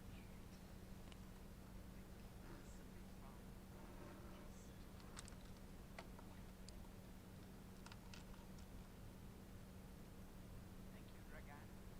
Good afternoon, ladies and gentlemen. Do you hear me? Is it okay? Is it better? Yes? Well, allow me to say that Morocco has been practicing multi-alignment much before India has become the champion, of multi-alignment. Since access to the throne, His Majesty Mohammed VI has endeavored to diversify our partnerships, reinforcing and rejuvenating our traditional partnerships, and creating new ones across the world. So you have mentioned that we have, of course, very close relations with the two pillars, the United States of America and the European Union, but the partnerships have been really renovated, for instance, with Europe on green basis, and it's a strong, powerful signal for everybody. What's interesting is that Morocco wants to speak to everybody, and he is supporting the very small countries as well, and this is important. We are talking about the most vulnerable as the islands, the least developed as many in Africa, and so forth. But Morocco has as well started or upgraded some of the partnerships into strategic partnerships. This was the case with Russia in 2015, with the Gulf states a year before, 2014, with India in 2015 as well, and with China in 2016. And we have privileged relations as well with other powers like Korea and like others across the world. So the whole planet is really concerned by this move. But what's interesting as well, to signal as far as Morocco is concerned, is that there has been a real paradigm shift in our relations with our partners. And the last generation of accords, which have been just signed last October between His Majesty Mohammed VI and President Macron, do testify of these paradigm shifts. From a buyer of sophisticated technology, just name it, we have become a co-constructor of our development for the benefit of the whole region. And these accords really do testify this. And of course, there are other initiatives that we could probably develop later. If I may add as well, you are much more bold in sending messages when it's needed to your partners as well, which tells you something about the importance of Morocco and its strength these days. Thank you for your first intervention. Now something completely different geographically. We would go to the Nordics, where many of the things are happening these days in the Baltics, especially, which has become one way or the other with the war in Ukraine, the NATO fortress, one could say. Ms. Kiviniemi, having in mind your historical experience with Russia or Soviet Union at that time, I would say that as a frontline country, you are witnessing these days how much the New World Order, which has perhaps endangered global security and issues that are related to kind of state of mind that we knew till 2022 or even before, is changing. So what's the Finnish approach these days to multilateralism? Is it viable in the same way we recall Helsinki as one of the capitals where some of the big initiatives for the global security have been signed? Yeah, thank you very much for the question, and thank you very much for the invitation. Happy to be here and participating in this very high-level conference. So that really is so that Finland is kind of a good example of that, how quickly a country is obliged to change its foreign security and defense policy priorities, and that was because of the brutal attack of Russia on Ukraine. So we, as a neighboring country, have via decades had a very pragmatic coexistence with Russia, but now we had to change it to a very robust alignment with Western security structures, and particularly NATO. Of course, it was not a big step, because we had, during the years, really kind of aligned our military and defense systems with NATO, and it was kind of the final step to be made. But in principle, it was a big step. And what was necessary was that the citizens were supporting it too. Many of the political parties had stated that Finland is not able to take that step without a referendum. But when Russia attacked, we didn't need a referendum. In a very short time period, 80% of the population supported the membership. And like a year earlier, the supporters' share had been only 30%. So, and also Finland had been one of those countries which have taken good care of its own defense capabilities by reaching the 2% level of compared to the GDP already for 4 years. So that had been also a necessity for us. Yeah, but of course we are also worried. We feel safe and secure because of that step made, and we also think that together with other European countries, more needs to be done in order to make sure that the whole continent, the whole European Union is in a safer and secure position. But when it comes to multilateralism, we all know that we have not achieved the best possible results, what we could achieve from the multilateral organization and from the international cooperation. And we also know that the representation in the multilateral organization is inequitable, as we heard from the previous speakers, from the prime ministers.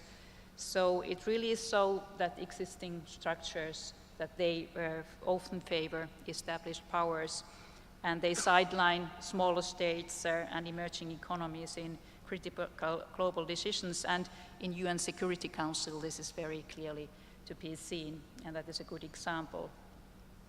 And we cannot be fully pleased with the results when it comes to crisis response.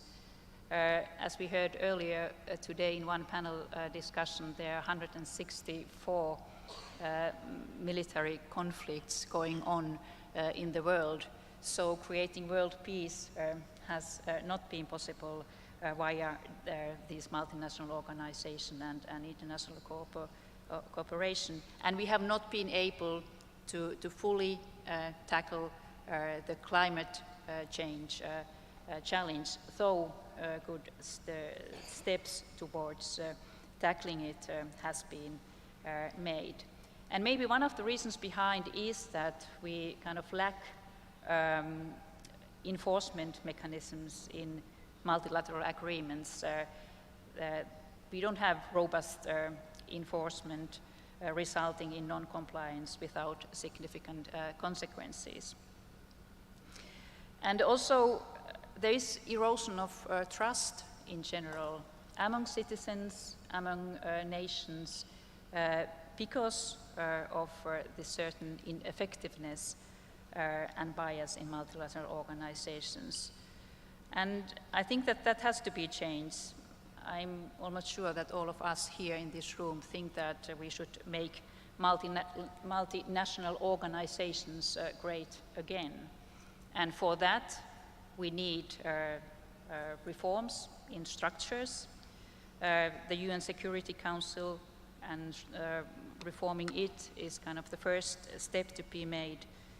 I think that we really need to include countries from Africa, Asia, and Latin America to be permanent members in Security Council, and also abolishing the veto power to prevent single-state blockages is needed. And those steps which were made in UN future meeting some months ago were very promising, so I think that those should be really followed. I'm glad that you have mentioned the reform of the UN Security Council, because that gives me great introduction to our next speaker, Mr. Leterme, former Prime Minister of Belgium. You're emphasizing a lot the need to reset institutions of international community and order till we knew it. Till today, you, if I'm not wrong, called, for instance, for India to become the member of the Security Council of the United Nations. Thank you very much, and I also would like to thank the organizers, commend them also for the organization of this remarkable event, and thank you for having me here. Well, let me start by saying that in terms of rebalancing the multilateral institutions and the multilateral governance, to my opinion, the ideal should not be the obstacle for the good. I think incremental steps can be taken in the course of the next couple of decades, and so pursuing the ideal of a fundamental restructuring of the Security Council, for instance, should not serve as an alibi not to seize opportunities and to do the jobs we have committed ourselves to do. A couple of examples. Number one, and I think that Madame Kivinier may refer to it, some essential principles of the Charter are endangered, like territorial integrity, more than 160 conflicts in the world. So let's fight for the Charter. Until now, the United Nations, the Charter, the institutions, are what we have. They're far from perfect. And you're right that I personally advocate as many times as possible on every occasion to rebalance them, but still, we have them. There is the Charter, so let's fight to defend that. There is territorial integrity, there's sovereignty, there are lots of elements of the Charter that are endangered, and we have to defend them.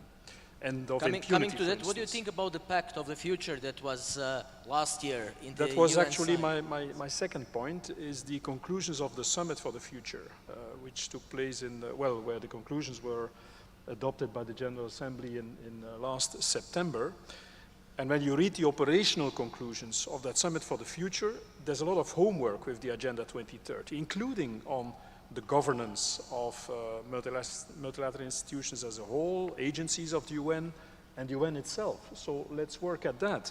It was a bit surprising to me that we could strike a deal, whether the nations could agree on a text, which of course is, again, far from ideal, but still it is there, it has the merit to be there, and there's a lot of homework to do. So defend the Charter, implement Summit of the Future conclusions, and then I think there are two domains where we can make progress and where we should intensify our action. The number one is, but I can imagine that my neighbor here in the panel will talk about this, it's climate change. I think Azerbaijan has done a good job in Baku, whatever people could say about this. We went from 100 billion to 300, and there are also other aspects in terms of carbon leakage and carbon pricing. We made some progress there, But there's still a lot of work to do, and also the implementation of the conclusions of Baku gives us homework to make it real, this transfer of money, for instance, to the Global South. And it's urgent, and let's not wait until Brazil next year. Let's work at this. In the meantime, we see what the Trump administration does with COP. Yeah, I know, but I'll come to that in my fifth point. You're spoiling my structure. The second example is in the field of the digital domains. I'm a little bit biased because I just finished the book of Harari, Nexus, I think is the title.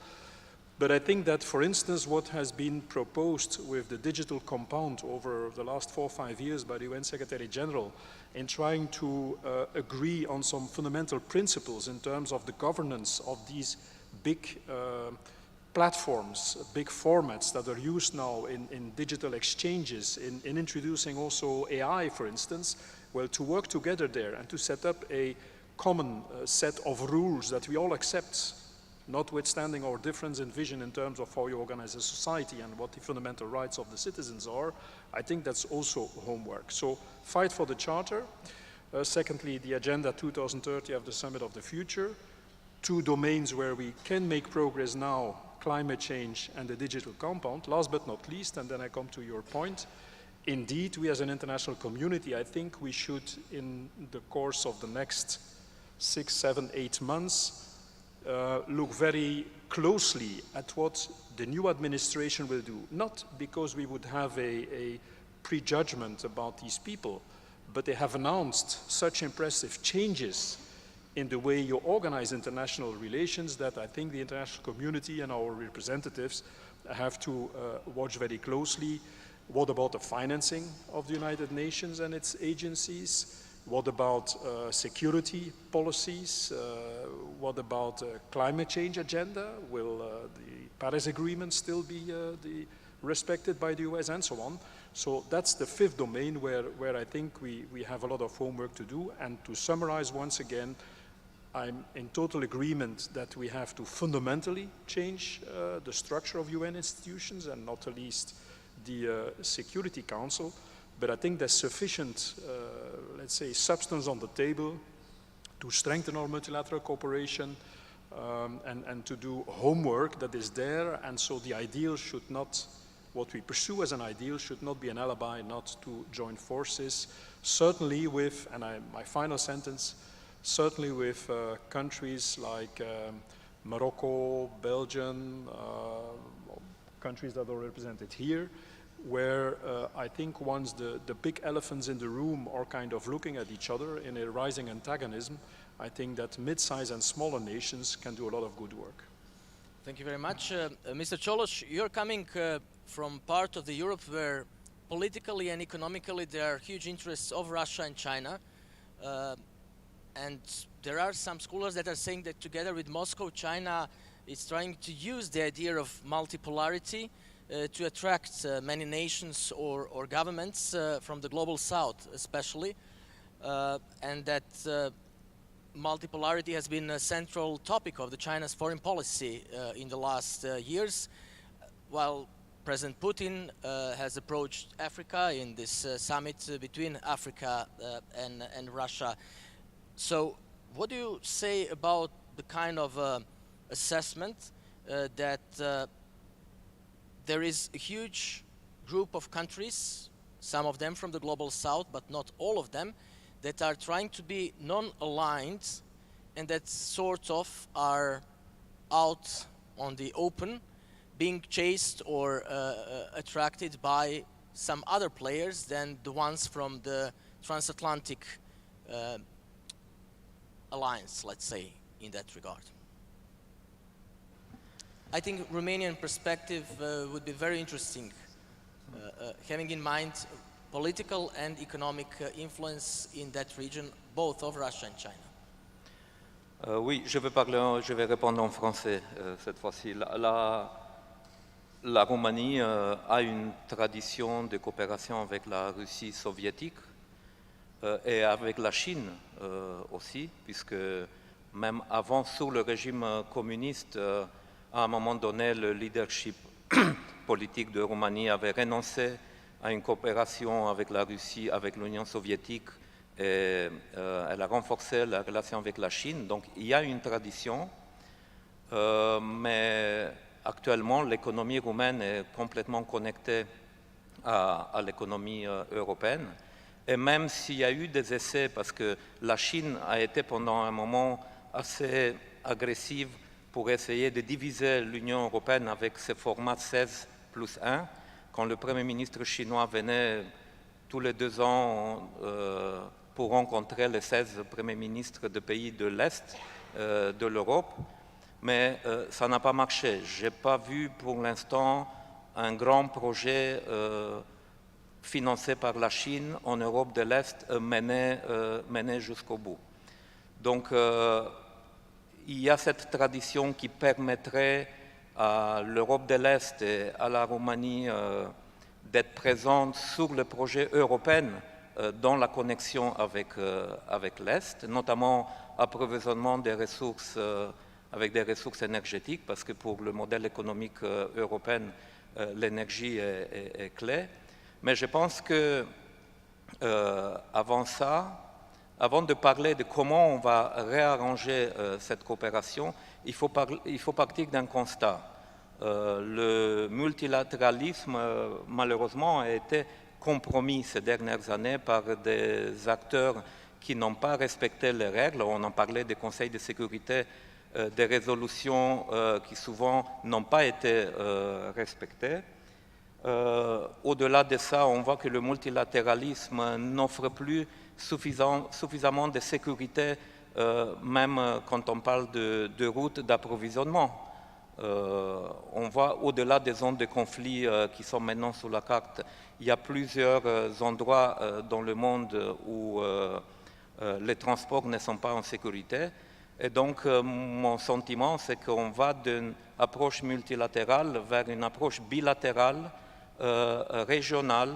On voit l'attitude de Trump maintenant, de l'administration américaine, qui était le garant. Les États-Unis, c'était le garant du multilatéralisme efficace, qui va de plus en plus vers une approche bilatérale. Et, le commerce WTO aussi n'est plus efficace. Et on a maintenant des accords bilatéraux qui ne se limitent pas au commerce, qui intègrent aussi des questions de sécurité, qui intègrent aussi des questions normatives, qui intègrent aussi des questions liées à la migration ou à l'accès à des ressources naturelles. Donc je pense que si on arrivera à réformer les institutions multilatérales internationales, il faudra prendre en compte cette nouvelle réalité du monde, cette nouvelle évolution aussi de développement économique qui est beaucoup plus complexe qu'il ne l'était il y a même 20, 30 années avant. 5 années aussi, juste comment. 5 years ago, not to go too much into the past. Thank you. Mr. Zaev, I have not mentioned non-alignment movement by chance. Your country, it's considered as a middle power, let's say, because of, as well, geostrategic position, energy diplomacy that you are quite successfully promoting in last years. But as well, you're promoting multipolar diplomacy a lot through non-aligned movements, which I would say it's the second largest forum of sovereign states after the UN. Is there any future for such a concept of the multilateralism, or it has reached its glory days in the 20th century? Do you think that through non-alignment movement, where it's, as I've said, Azerbaijan, it's quite important player, you could be sort of bridge or a negotiator, having in mind your multi-vectoral policy? Thank you. Thank you, sir. Thank you, dear colleagues. Pleasure and privilege to be in your midst today. Few things to understand, few key elements to understand about Azerbaijan's foreign and security policy is that Azerbaijan is a small, post-Soviet, landlocked country which has been a victim of an armed conflict and aggression, basically, for decades. So from day one of our independence, we believed and we continue to believe strongly in multilateral diplomacy and international law, right? So with this in mind, we did few very important things. First, we helped reopen our region for the world. The Caspian Basin, South Caucasus, Central Asia. We helped reintegrate these key, vital, crucial regions into global economic system, and in many terms, we transformed the regional energy and transportation maps. We ran and we successfully entered the UN Security Council as non-permanent member for 2 years, also contributing to international peace and security. We've been chairing the non-aligned movement for 4 years. That was an unprecedented performance. Our term of chairmanship was extended or prolonged for an extra year by consensus. As you rightly mentioned, the non-aligned movement is the second largest intergovernmental organization, representing 120 member states from across the globe. It is a forum of a global majority, not global south, not the third world, or any other terms or notions which we consider quite obsolete. We try to, together with partners and friends from other countries, we try to breathe new life into the non-aligned movement using the concept of active non-alignment. We started with strengthening and consolidating the organization in terms of its institutional framework, creating the secretariat, creating the parliamentary network, women network, youth forum, and a few other institutional elements which were lacking in the history of non-alignment. We tried to prove, and we believe that we succeeded in this again, that non-alignment is not outdated, that it is here to stay, again, for a very basic fact that it represents the global majority. We are bigger than any other regional grouping or bloc or alliance, be it from the west or east. I'm very thankful to His Excellency Monsieur Le Terme for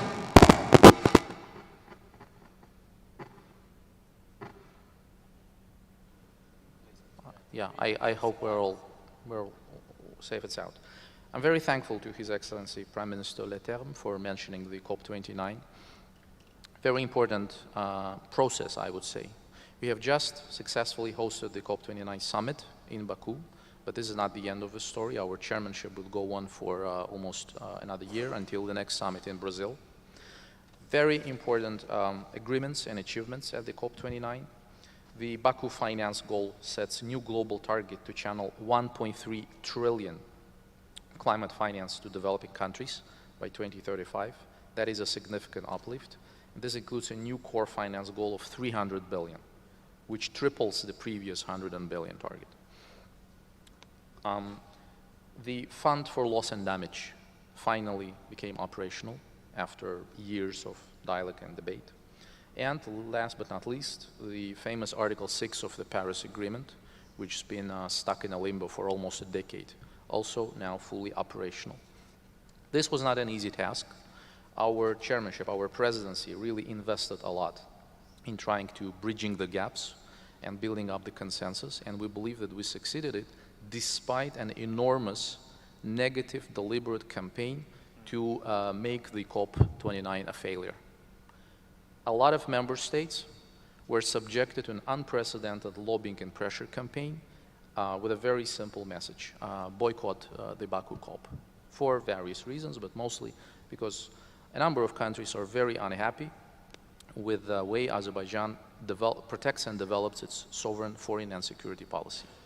Thank you. It's a completely different issue. We will see who will not boycott but not show up in Brazil, in Belém next year, and what does that mean for the future of multilateral initiation, I would say ideas and global problems that needs to be issued when it comes to climate. Mr. Petricek, I will ask you as a scholar as well.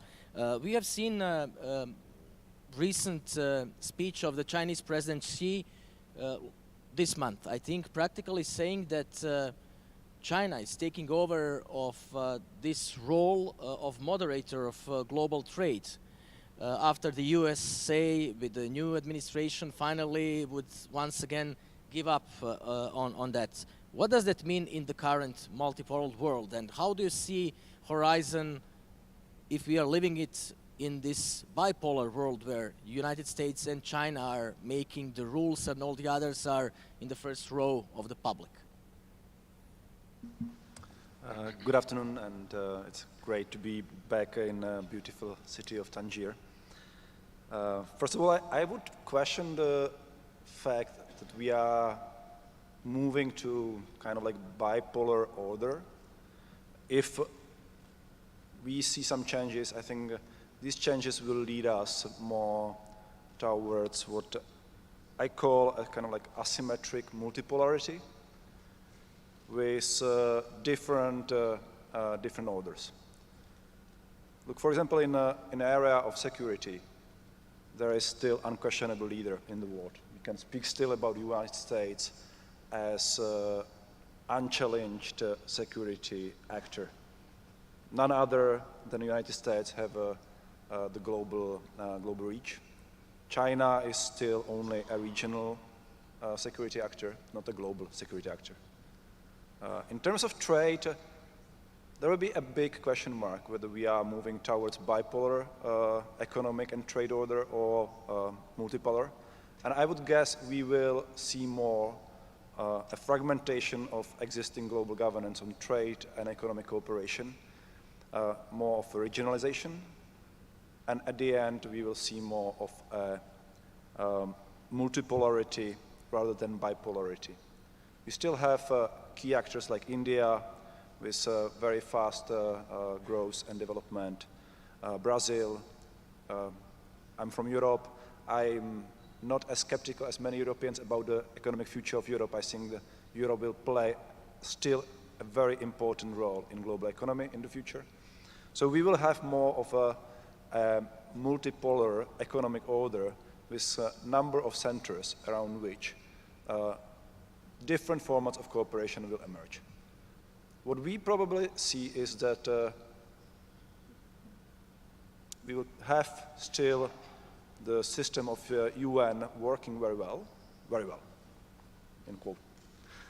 Will remain there, but I have doubts about the future of WTO. I think that WTO is dead end, and we will see a new, probably more opportunistic formats of cooperation on trade issues emerging.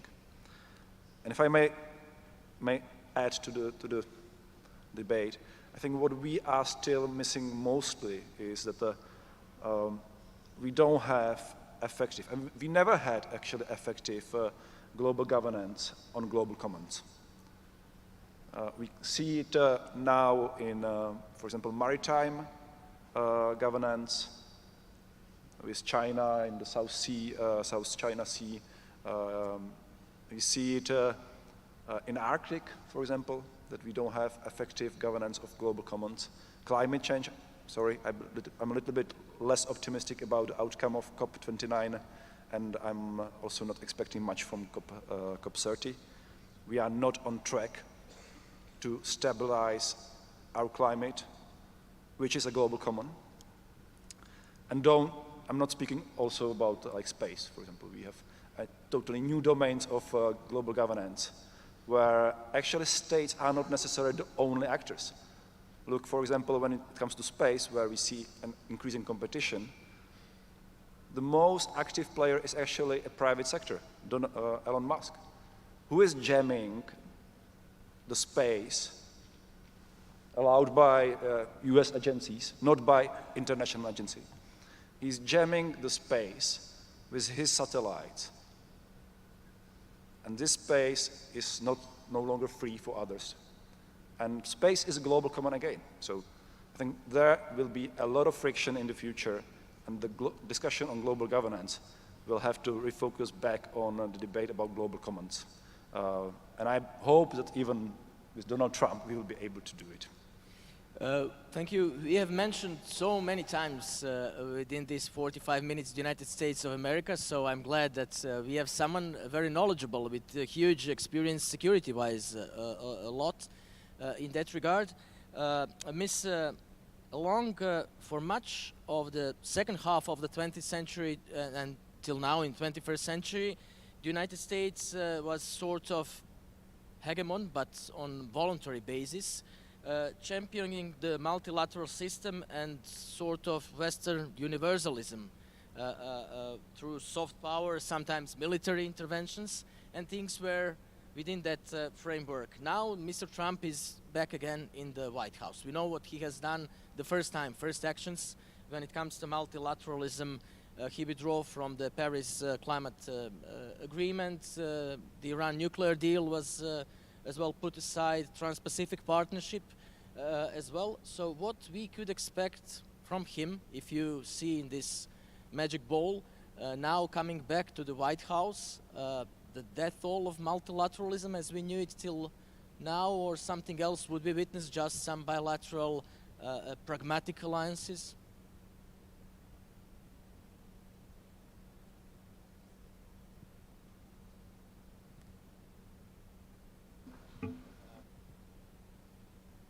Please just turn on. How's that? Perfect. Generally, red means no, so good to know. Well, thank you, first of all, our hosts and the government of Morocco for a terrific invitation. It's a real pleasure to be here in one of my favorite countries. I think the basics of what you'll expect to see in the Trump administration is very much what you saw the first time, but we should spend a little bit of time about exactly what that is. It will be unpredictability. It will seem, I think, on the outside fairly chaotic. He's looking at a lot of change, both domestically and internationally. But there are a few basics, maybe 4 points that I'd like everyone to take away on multilateralism. I think, first of all, what you're going to see with President Trump is an overwhelming refocus on America domestically. And that's not isolationism, although you'll read many people writing about isolationism. On the contrary, it's something much more distinctive than that. And that is him, in his mind, putting the interests of the American people and the economics of the American people and the difficulties that America has found itself in, basically because of domestic and other policies, before global interests. And that's where multilaterals, I think, will see the biggest impact.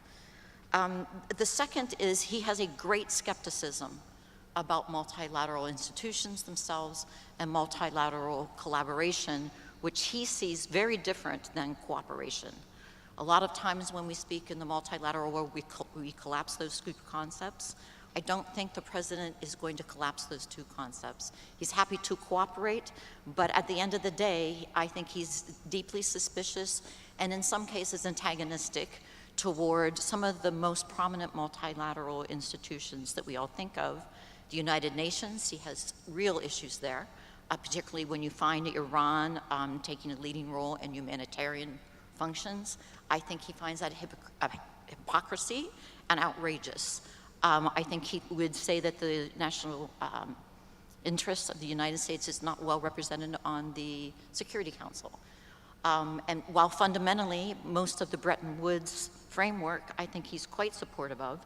In fact, that actually gets to my second point, and that is many people forget that in 2018, President Trump actually, for the first time in decades, maybe the first time in 20 years or more, offered to put $13 billion more into the World Bank. He actually was leaning forward on the World Bank. Now, what he wanted, though, was more transparency, more efficiencies, more access to countries that really needed loans, less access for players that didn't need them anymore and had their own wealth, like China. He also was quite supportive of the IMF, where he conditioned additional support on more transparency, again, getting rid of redundancies, making it more efficient. So per se, transnationals and international multilaterals aren't at threat, but I do think he sees, and in fact in the same address, he said the following: look, everybody in the world should bring their culture, their history, their religions, and their ethnicity to the table and respect that. I'm not interested in exporting democracies.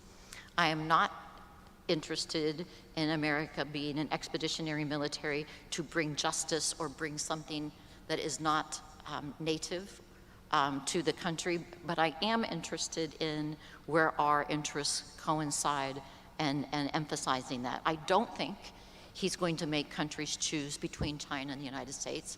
What I do think he is going to say, if you choose to cooperate or deal with China, that's fine, until it becomes a security threat to the United States, whether it's security through trade and economics or militarily. Then I may ask you to choose, and choose wisely, because we play very different roles internationally.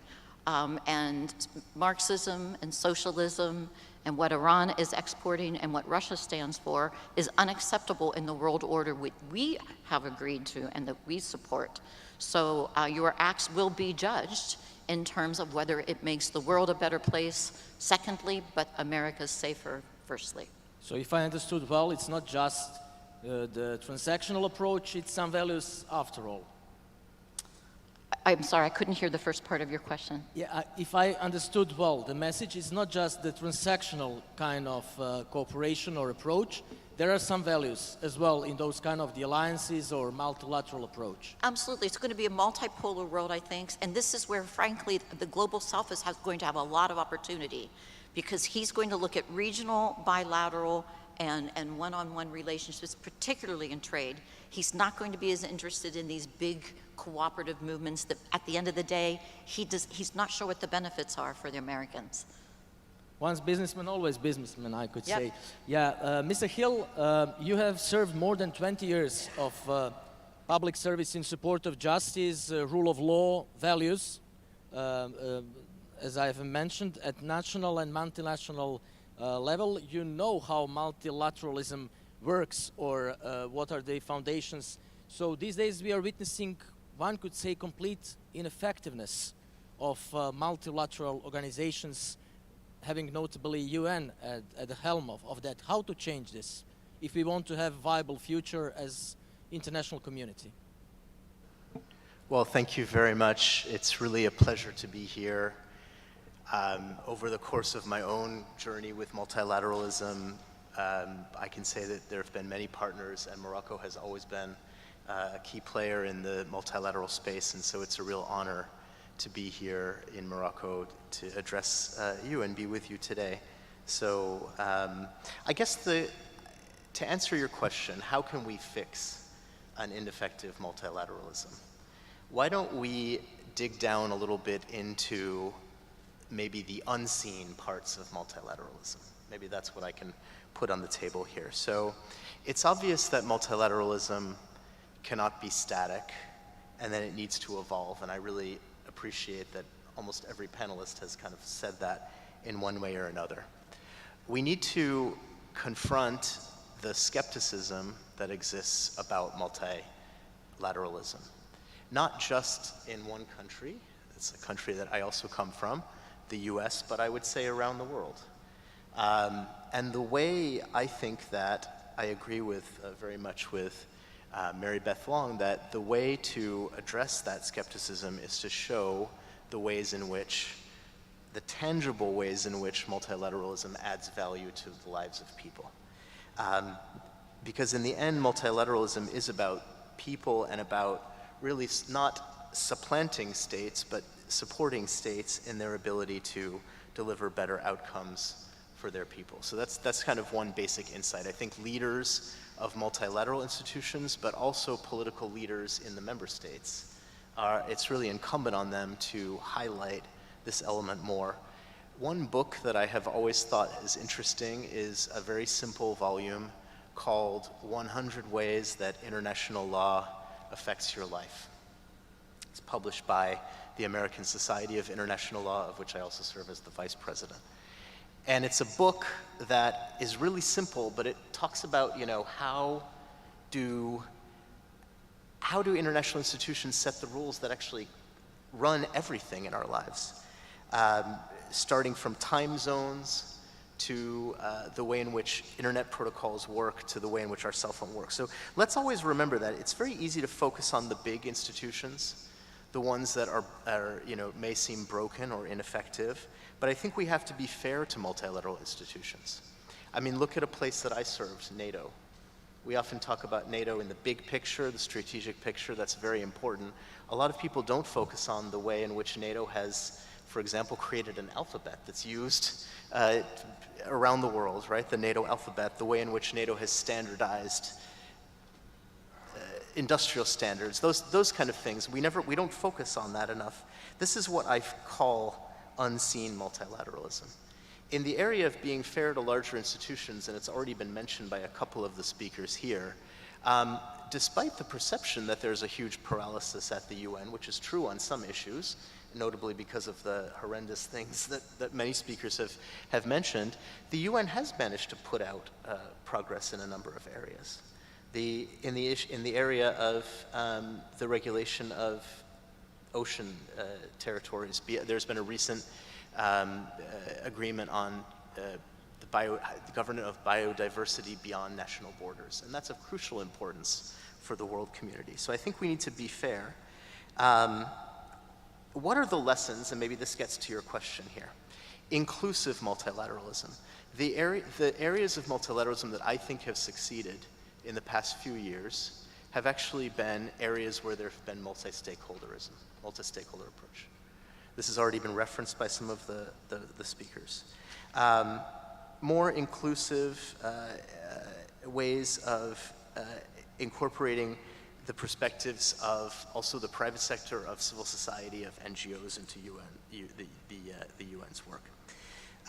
And then also what really has succeeded, and this just to close, has been these what I call unique multilateralisms. Multilateralisms that are not part of various institutional frameworks like the UN.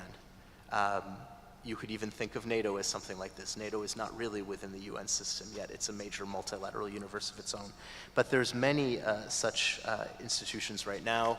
I'm currently working in a thing called the Global Counterterrorism Forum, of which Morocco was actually the co-chair for many years. And this is a kind of an apolitical forum focusing on best practices, working really towards practitioners, and maybe that's a lesson that we can use in our own way. Thanks a lot, Dragan. Thank you very much for these suggestions or examples.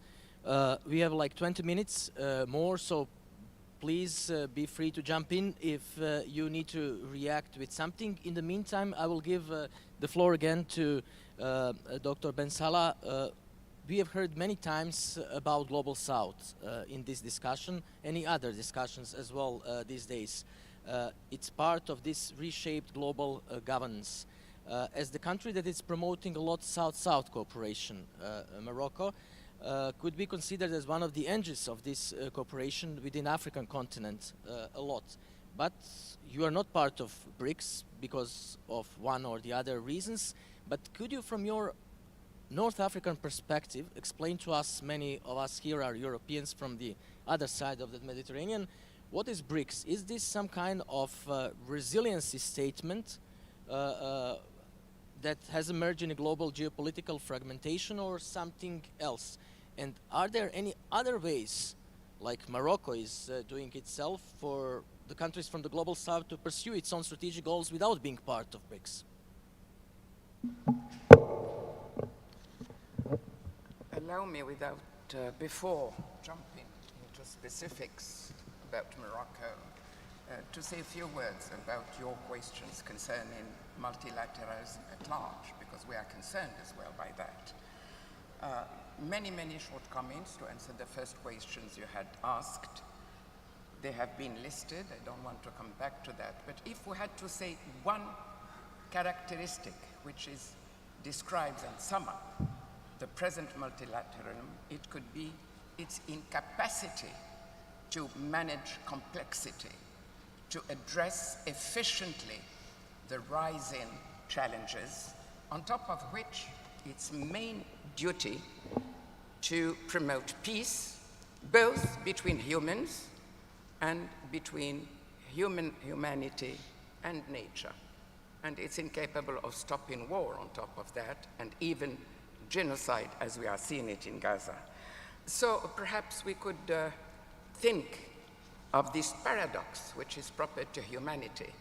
Tremendous progress in science and technology, and the worst regression, which made the French philosopher Edgar Morin says that it is a crisis of humanity which does not succeed to become humanity.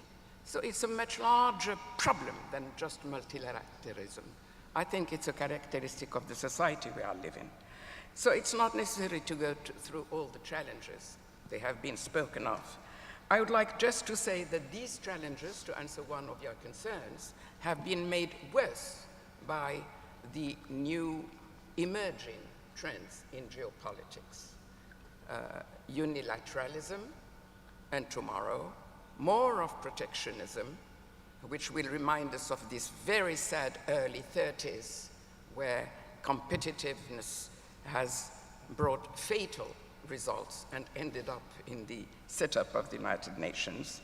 And of course, deregulation and dismantling of states at the very moment where states are compulsory and they need to change, they need to be transformed, they have new roles to play. We cannot do without them, otherwise we're going to add chaos to chaos. To move directly to the answers very quickly, I should consider that there have been some global answers to the very difficult problems we are facing, starting with the SDGs, starting with all the summits on education, transformation of food systems, climate change, of course. COPs has been mentioned. It's far from being perfect. However, the format is interesting because people talk together. What would happen if we did not have these spaces to speak together? And at the same time, we see as well the endeavors have in common a lot. First of all, they bring together all the states and most of the stakeholders, including civil society, which is a rising force and it has no say. I would like to give the example very quickly, it's been mentioned, of the result of the Summit of the Future. There are three, not only one. It's the Compact for Global Future, it's the Global Digital Compact, and the Declaration for Future Generations. And all these are extremely precious. The Compact for the Future came with 20 pages and 56 concrete actions. So what is faltering is the implementation. We have many, many, many interesting ideas across the world and all these endeavors, but implementation is faulting. So you have as well some regional examples which are interesting. For instance, the United Nations, the European Union, and the World Bank have come together through a triple nexus proposal to coordinate humanitarian aid, development, and peace. This is absolutely basic, and it is very important for the vulnerable, the most vulnerable of us, and for rehabilitation, post-conflict rehabilitation. Morocco, as you have mentioned, have been across, if you have suggested a few initiatives, mainly for Africa. I didn't have time to say that it is the priority of Morocco, Africa. So through, I mentioned just two of them because there are many more. The one about the Blue Fund for Congo, which has been proposed in COP 2016 here in Marrakesh, and now, fortunately at last, it is implemented. It's for the benefit of 83 million people along the Congo and the neighboring populations, but we forget that it is for the whole planet, because the Congo is the second lung of the planet. The second initiative, much more recent, in November 2023, is African Atlantic. What does that mean? It proposes to link together through collaborative and successful approaches the 23 coastal cities of the Atlantic, but more importantly, it seeks to unlock the Sahel countries, which are facing huge problems, combined problems of security, of development, and so forth. And I think that the example is very enlightening because you have Morocco, which has started already to prepare this through improved infrastructure, like the port of Dakhla, which is precious not only for Morocco and Africa, but for our partners in Brazil. They want to use it to go across to Africa and then to the rest as well, as Tangimed is used for to go to the Arab countries, for China, for the Silk Road, and for most of our friends and partners, as you have said, European countries. So it is absolutely basic. Morocco is moving through solidarity because it's important to go much beyond your own interests. So I would like just to end very briefly saying what do we need to give chance to all these endeavors, to all these efforts, which are long negotiations, a lot of public money, a lot of time. We need to be more serious about implementation. And especially what we need more, and sorry perhaps to be rude, is that we need a new generation of leaders, of political leaders. We need to train them to face complexity, to be able to have courage when they don't know, and to seek more advice, and to be able. And fortunately, they are not doing this. So what we need actually is new humanism. And I would like to finish with this beautiful Bantu word, which is Bantu, which the philosopher from Senegal, Souleymane Bachir Diagne, translated, make a humanity together. Thank you very much. And I'm glad that you have mentioned the lack of leaders today in the world community, which has a lot with the lack of multilateralism. Mr. Leterme, you wanted just briefly to make the reaction. Yeah, after carefully listening to the colleagues and taking note of all the interesting things that have been said, I would like to add three elements which I think are of importance. Number one is that thinking about a new multipolar order and trying to strengthen again our multilateral institutions, we should not underestimate that over the last couple of decades, the dynamics of globalization have given the opportunity for the corporates to grow global. And so in 3 to 4 of the major challenges we are facing as mankind, we cannot, even less than before, we cannot manage to meet the challenges without a full cooperation of corporates. Whether it is the issue of climate change, think about Europe.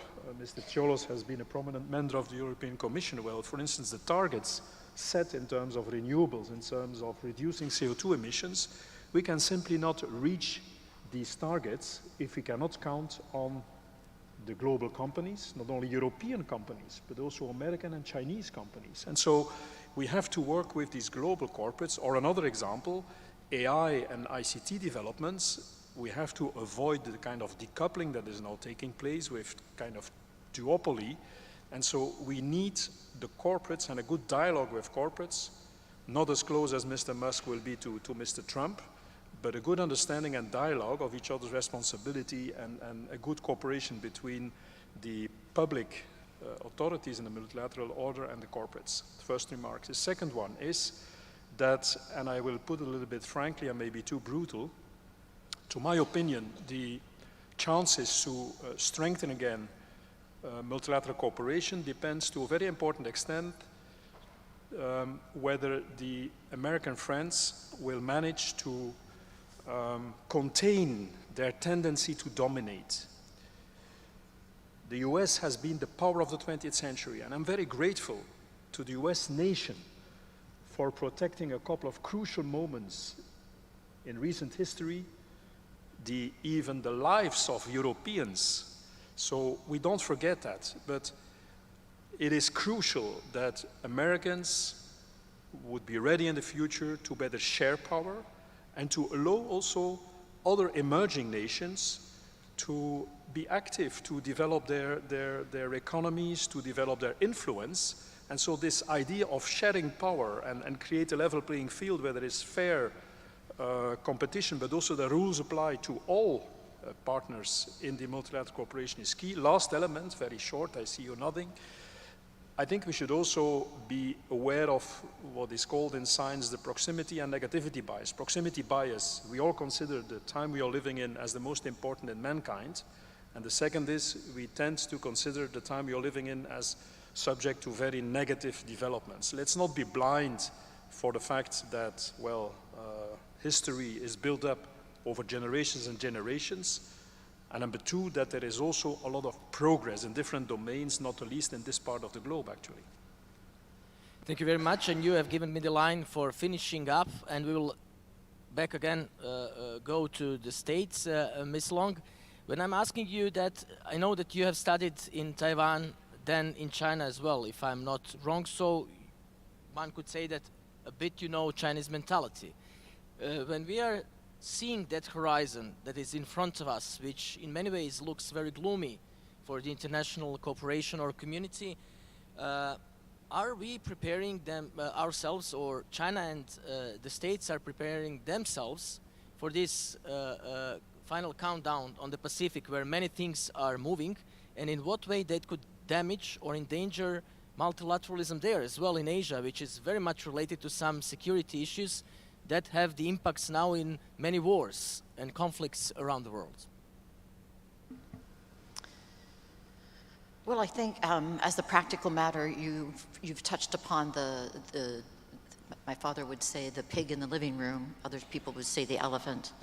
The fact of the matter is China has not been shy about its hegemonic aspirations in Taiwan. If you look at the Chinese Communist Party last General Assembly, they put out a map which had not only Taiwan, but portions of Korea, the Philippines, and others. Chinese warships, spy planes, and others, fishermen in the guise of fishing or other economic work are already taking hostage, practically engaging in kinetic activity with Philippines and others. That's what's going to happen probably first. So all of this niceties regarding trade and tariffs and all will come as, unfortunately, I think, secondary to what will be conflict. We already, and when you have China now working cooperatively as the major supplier of Russia's return to what are the near far the Soviet territories, its clampdown on Ukraine, its threats to a number of other countries we won't go into here, and you have Iran exporting missiles and ballistic missiles. I mean, the fact of the matter is all of this is very interesting and nice, but there are some real hot points on the globe that everyone will be looking to the United States and NATO to deal with. And we don't have the international institutions and the cooperation that we're going to need, and the United States can't and won't be able to do this alone. So we've got to figure it out. And while climate change and all of these other really important cooperative measures are something I think all of our hearts and minds embrace, at the end of the day, it's going to come to the US and others going to war, whether kinetically or not kinetically. Some would argue that war is already occurring in Europe. I think if you were Ukraine and Georgian and Polish and in other countries, you already think that's the case. And we're going to have to deal with it, and we don't have the institutions. And the Global South is not going to be able to sit it out. So they've got to figure out a path ahead and what side they need to be on. And it's going to be interesting to see how, for instance, as in a situation when there was the invasion of Ukraine by Russia, and we know the situation in the Security Council of the UN, how that might look like a situation if there is any new developments around Taiwan, for instance. So many challenges, many issues that big question marks are behind or above our heads, and it's a very challenging future, I would say, for international organizations, for international cooperation, for any kind of de-alliance, would that be much more transactional or value-based in the future. Thank you very much for this very fruitful discussion. Sorely we could, I'm sure, speak for at least half hour more, but I'm sure that here informally, if our attendances and people that are with us today have additional questions, they will approach to you and you could share with them your views. Thank you very much for the participation, and to you, ladies and gentlemen, for your attention.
overlap of ecological crisis, political crisis, geopolitical crisis, and other challenges that put states in situations where they have to be flexible, creative, proactive, and so on. And it's undeniable that today global instability affects a wide range of sectors and policy frameworks, and so we're here to really discuss how to manage this policy crisis. With me, a really distinguished panel. We have His Excellency, Mr. Miro Kovač, former Minister of Foreign and European Affairs of the Republic of Croatia. Her Excellency, Mrs. Emanuela Claudia Del Rey, EU Special Representative for the Sahel at the European External Action Service.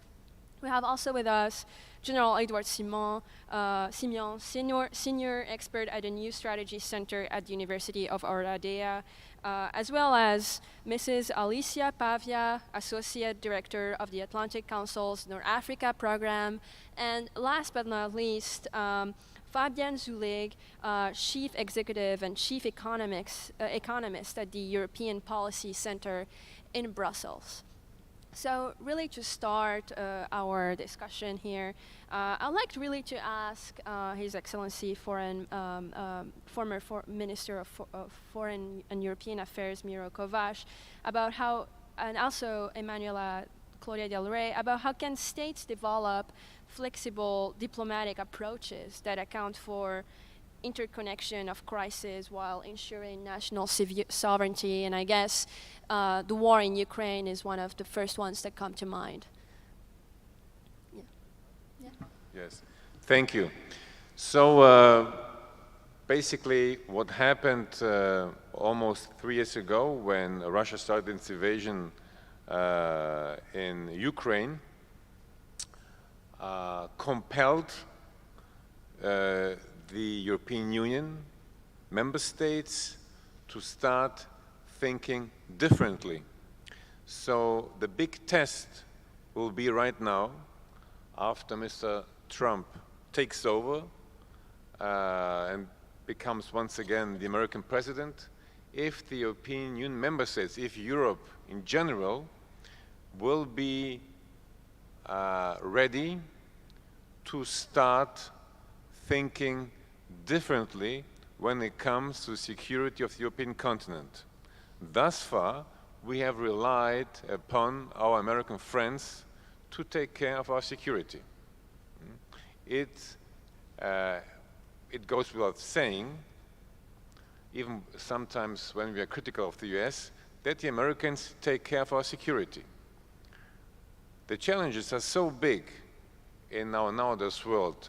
Things are changing geopolitically. China is becoming stronger, and there is a strong alliance between China, Russia, Iran, and other countries, that we have to be much more in charge in Europe, and the ideal situation would be that we, the Europeans, finally be responsible for the stability and the security on the European continent together with the Americans. That should be our chief goal. My impression is that there is something going on. We had now 2 meetings of foreign ministers and defense ministers of 4 countries, big countries in the European Union: Poland, Germany, France, Italy, countries big enough to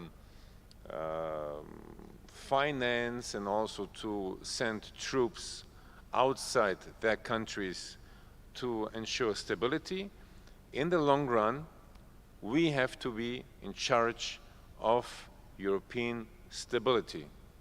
My fear is that in the bigger countries, there's a lot of skepticism when it comes to engagement, but in the end, if we do not become mature, if we do not take over our responsibility, we will stay on the global scene,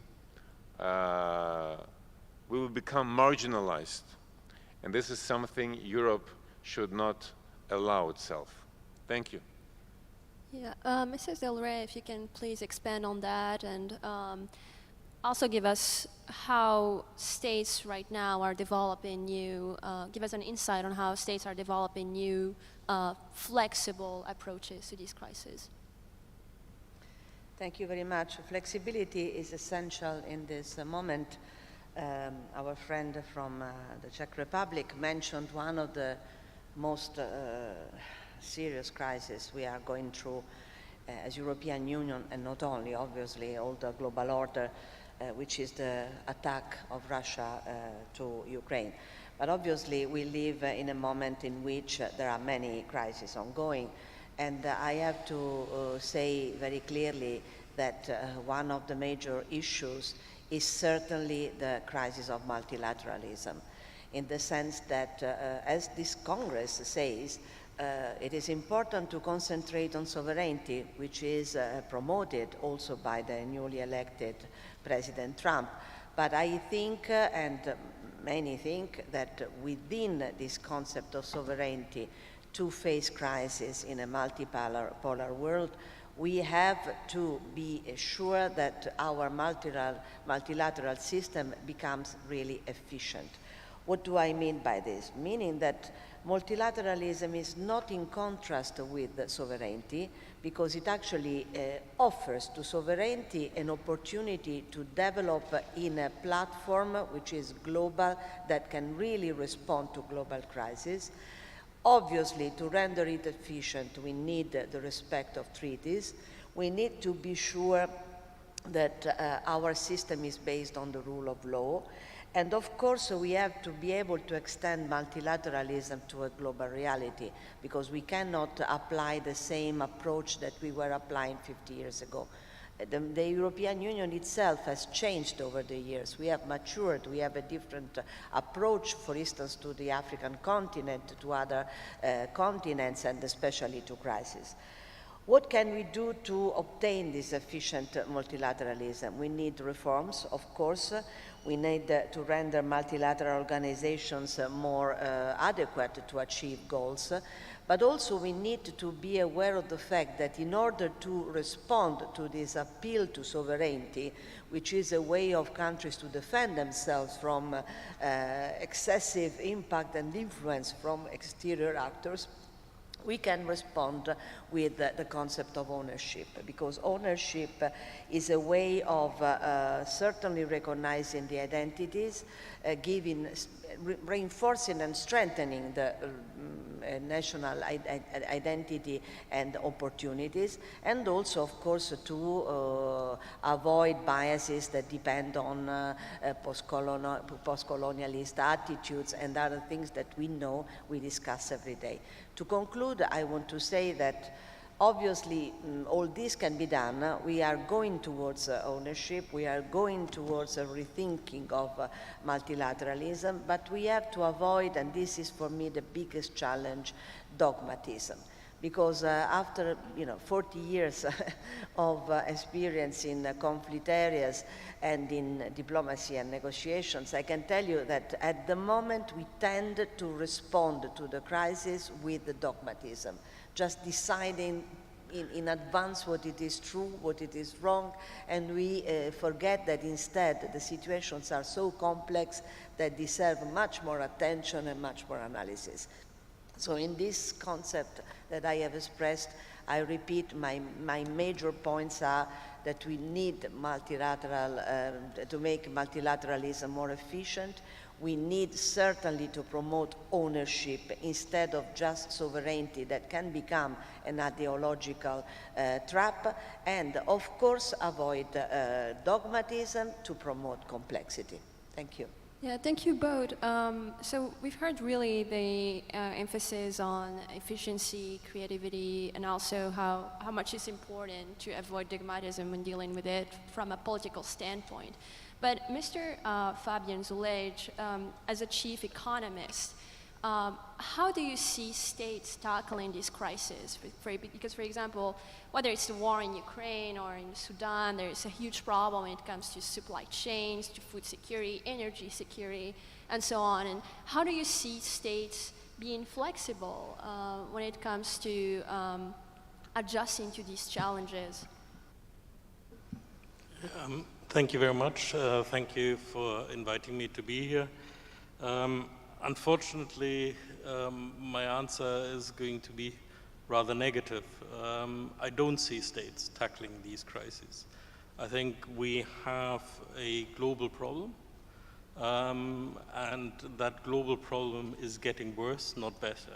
We're not moving towards more cooperation. We're not moving towards more effective ways of cooperating, but we're moving towards more fragmentation, more polarization. We're moving towards a world where there's more conflict and where we see the demise of global institutions. And what that implies is that we are becoming less and less able to deal with these cross-border challenges. And in part, that is because of this emphasis on sovereignty. And here I would make a big distinction between what I would say is nominal sovereignty. It's a hollow form of sovereignty. Yes, legally you can be sovereign, but the question is, can you exercise that sovereignty? Are you able to influence developments in the way which is in line with your values and your interests? And there, I think the only way we can exercise effective sovereignty is through pooling that sovereignty. And it's interesting to also look at the European experience in this, because this is precisely what European countries have been doing for a number of decades. And it's precisely through that pooling of sovereignty, but also making that cooperation enforceable, making sure that even the biggest country within the European Union has to follow the common rules. Can you get to an effective address of the kind of challenges which we are facing now? And I'm afraid if we are not finding a different way of cooperating, and that does not mean an absence of global rules, it means that we have to have an effective form of multilateralism, then we are going to continue to suffer from what we have called the progress illusion. And the progress illusion is basically that we are making progress in some areas, but the progress we are making is nowhere near the scale and the scope of the challenges which we are facing. The challenges which we are facing are increasingly exponential. They are very closely interrelated. And unless we start addressing these more effectively now, they will grow more out of control in future. So it is high time to have a reform of the global system, but there's a huge amount of resistance in member states, and I'm happy to come back to that argument of why that is at this moment in time. Thank you. This is very insightful. So for you, General Edward Simeon, as you have worked and you still are working on Black Sea strategy, the war in Ukraine, and you hear Mr. Zulej saying that we're not moving towards more cooperation, we're moving towards more polarization, which is a huge problem in dealing with policy crisis.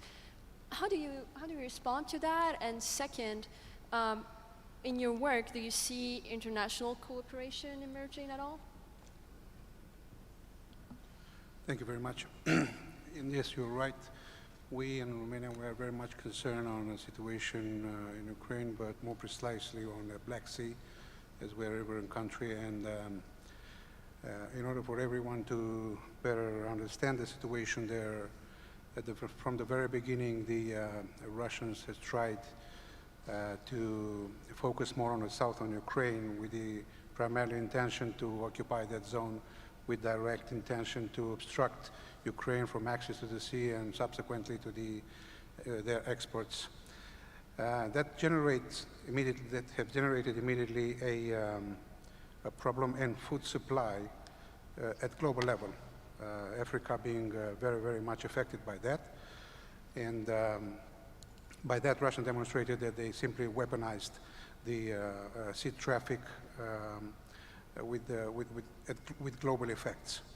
Now, in terms of international relations and organization, we can see that there is an inability for major structures, organizations in the world like the United Nations, or even NATO being unable or reluctant to tackle directly the threat from Russia, mainly because of the nuclear deterrence they pose to Europe. So in that respect, Black Sea become a more and more important area to focus on in short, medium, long term. The situation there is not easy to be solved due to the Montreux Convention paper, some 10 years ago signed by all riverine countries, including Russia and Turkey. And primarily that document said that no ships are able to be stationed for a long period of time. And that document is consistently supported and defended by Turkey especially, and there is very, very less room to negotiate on that respect. So what I'm saying here is that while international organization seems incapable to solve this kind of matters, the solution would probably a model alliance, cooperation among states to try to find a solution, a durable one, we hope. So Black Sea and the war in Ukraine being one example on the necessity of important reforms need to be addressed both to international organization, but equally to identified means and tools to solve conflict of problems at the local or regional level. Thank you. Yeah, thank you. So, Mrs. Pavia, I'd like for you also to expand on the question, since you work on North Africa. Do you see any international cooperation taking place, especially given that North African countries and Africa in general is really where countries are facing directly the consequences of the war in Ukraine and so on? But also, there are also challenges when it comes to climate, energy issues, food security. So you can tell us more if there's any hope for international cooperation. Yeah, thank you, Zineb. Thank you, everyone, for having me. It's truly an honor to be back in Morocco. I have only the very easy task of addressing North Africa and the Middle East, potentially one of the most fragmented regions in the world. We've been talking a lot about the fragmentation and challenges and conflict in the Middle East, particularly in the last year, in October 7. But you know, even before October 7, the challenges, the region was particularly fragmented. And so if one looks at the different conflicts that were permeating the region, there was the Morocco and Algeria conflicts that's always been top of the agenda. And then Libya, for example, has been undergoing decades years of crisis and internal strife and conflict. And then also countries like Tunisia and Egypt have been undergoing serious political challenges, internal dynamics, and economic challenges. And so historically, in North Africa specifically, and even in the wider Middle East, countries have come together around different international fora, such as the African Union, the United Nations, and the League of Arab States. But these countries have had a limited effect on solving some of the region's most pressing challenges, right? And so if you look at, for example, the issue of the Ethiopia dam and that conflict that's been dividing Egypt and Ethiopia, the two countries have tried to come together in various ways through the multilateral fora that are available to them, but they have been unable to come to a solution, right? So, for example, at the African Union, you know, Egypt and Ethiopia are both members of the African Union, but they have been unable to provide effective solutions and come up with effective solutions to the conflict. At the UN level, Egypt has tried to rally the United Nations Security Council to help Egypt in its endeavors over the dam, over denial. But it's been unable to find that support that it's wanted to. So that to say that multilateral fora have been in place for decades already, but they have been successful. I mean, they've had limited success, but we have also seen that recently regions and countries in the regions have come up with different and I would want to say more creative ways sometimes to challenge some of their issues, to address some of their shared challenges. So if one looks at, for example, climate change, there is something that people have been addressing as climate diplomacy that in some ways has been successful in bringing some of these countries to the negotiating table, whereas other multilateral forums have been unable to. So for example, if you look at the recent, if one looks at, generally speaking, climate change in the region, it is well known that it has that it will have catastrophic effects on the region if it's not addressed, and it is a shared challenge, and so the region does need to come together and face and find some shared solutions. And that is where international fora like the Paris agreements or the COP agreements can bring together countries where in other fora they are unable to come together and share and address shared challenges. We also saw something similar around so-called humanitarian diplomacy, where countries that were previously at odds and still are, like Egypt and Turkey, have come together in order to provide humanitarian aid in the current conflict in Gaza. And so these are kind of pockets of examples where diplomacy can have can bring parties together into the negotiating table and bring creative solutions, but they are so few and far and in between, and we hope to see more of those in the future. Yeah, and just to build up on Pavya's comments, Mrs. Del Rey, as an EU special representative for the Sahel, you're dealing with a very difficult area where there's a huge overlap of climate issues, food security, energy issues, as well as terrorism issues, and even now with the Russians being major players in the region. And I would like for you to tell us more about how is it possible to integrate ecological and diplomatic strategies, ecological policy tools into diplomatic strategies to deal with these issues? Well, I would say that the ecological aspect is very important, but it's part of the European Union strategy, because the European Union is particularly involved in fighting against climate change consequences, and we have drawn an immense amount of projects, including, for instance, the Great Green Wall, which is a project, a fantastic project that provides a real green wall that goes through all of Africa transversally at the, at the level of the Sahel towards East Africa as well. But apart from that, of course, this is part of our strategy for Africa in general and for the Sahel in particular, which is very much based on the idea that we have to enhance the opportunities that derive from the countries themselves. In terms of diplomacy, I have to say that there are many difficulties. And I have to be honest, the difficulties come from the fact that, for instance, we are 27 countries.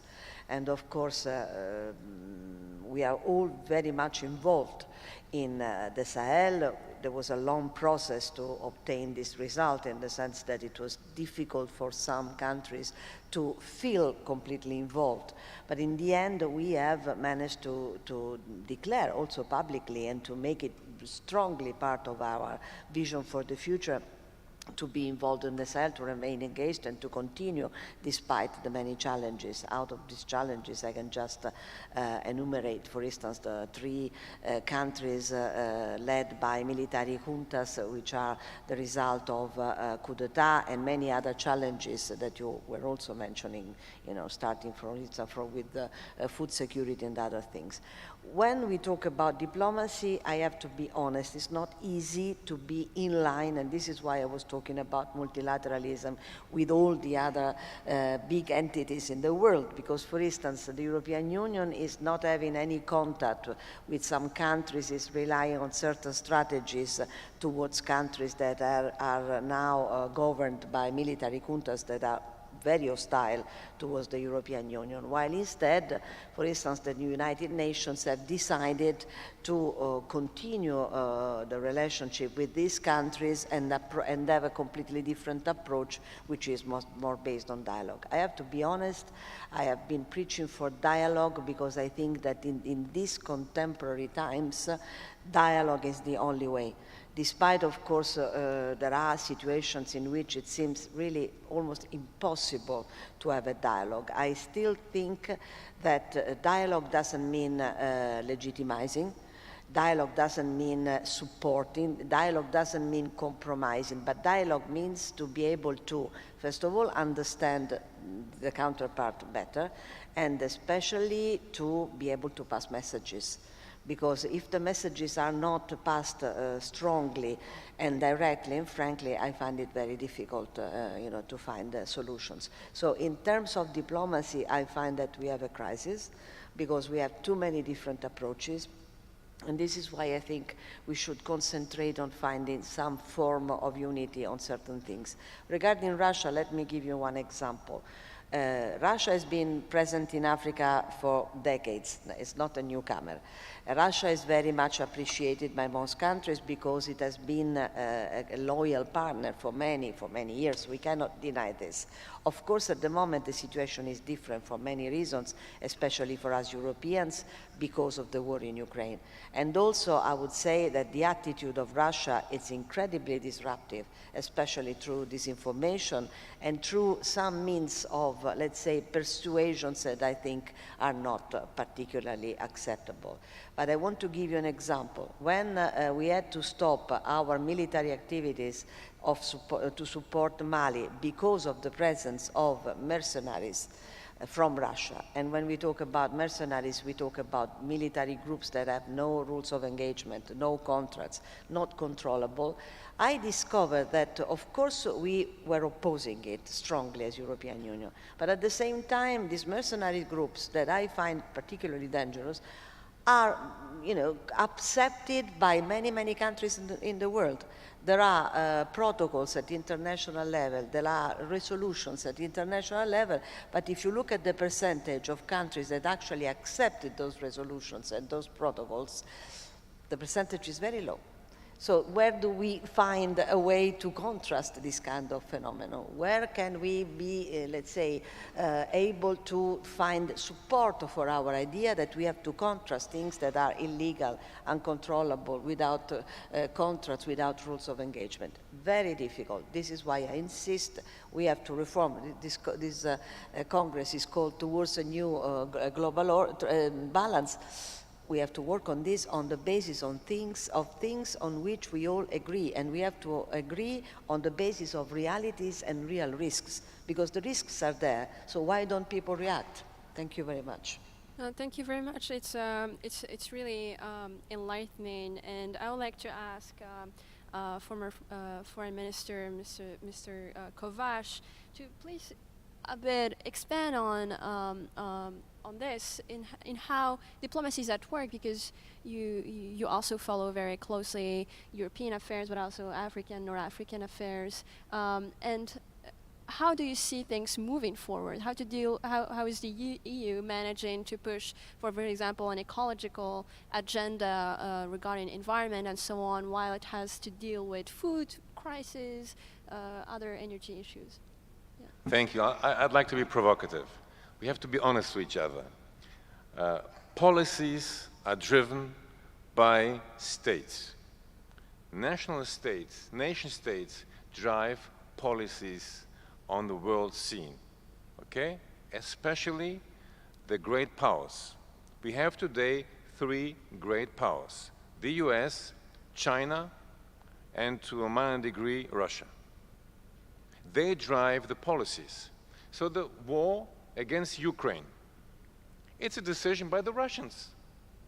And if there should be a solution next year, we hope for that, it will be possible if we have a solution, it will be possible because Mr. Trump may, we don't know if he will succeed, if Mr. Trump engages, if America engages and convinces the Ukrainians and the Russians to negotiate, there may be a solution. It's not a multilateral affair. It's not an international organization. We have to be honest to each other. So we have nation states which drive policies. And big countries, great powers, they use multilateral organizations as accessories, comme des accessoires. We have to be honest with each other. That's reality. Weaker states, they rely upon international organizations. The European Union, being from Europe, from Croatia, the European Union today, I would say it's some kind of miracle. It's a very peculiar organization, a successful organization. We have peace on the European continent, besides the war of Russia against Ukraine. But the European Union, stemming from the European community, is a result of what? Of the weakness of the Europeans. Because Europeans started falling down after World War I, and especially after World War II. It is the experience of World War II and the weakness of the Europeans which compelled them to work together. And this process was enhanced by the Americans after World War II. So we have to be honest with each other. Climate change, energy policy, once again, very important, driven by the great powers.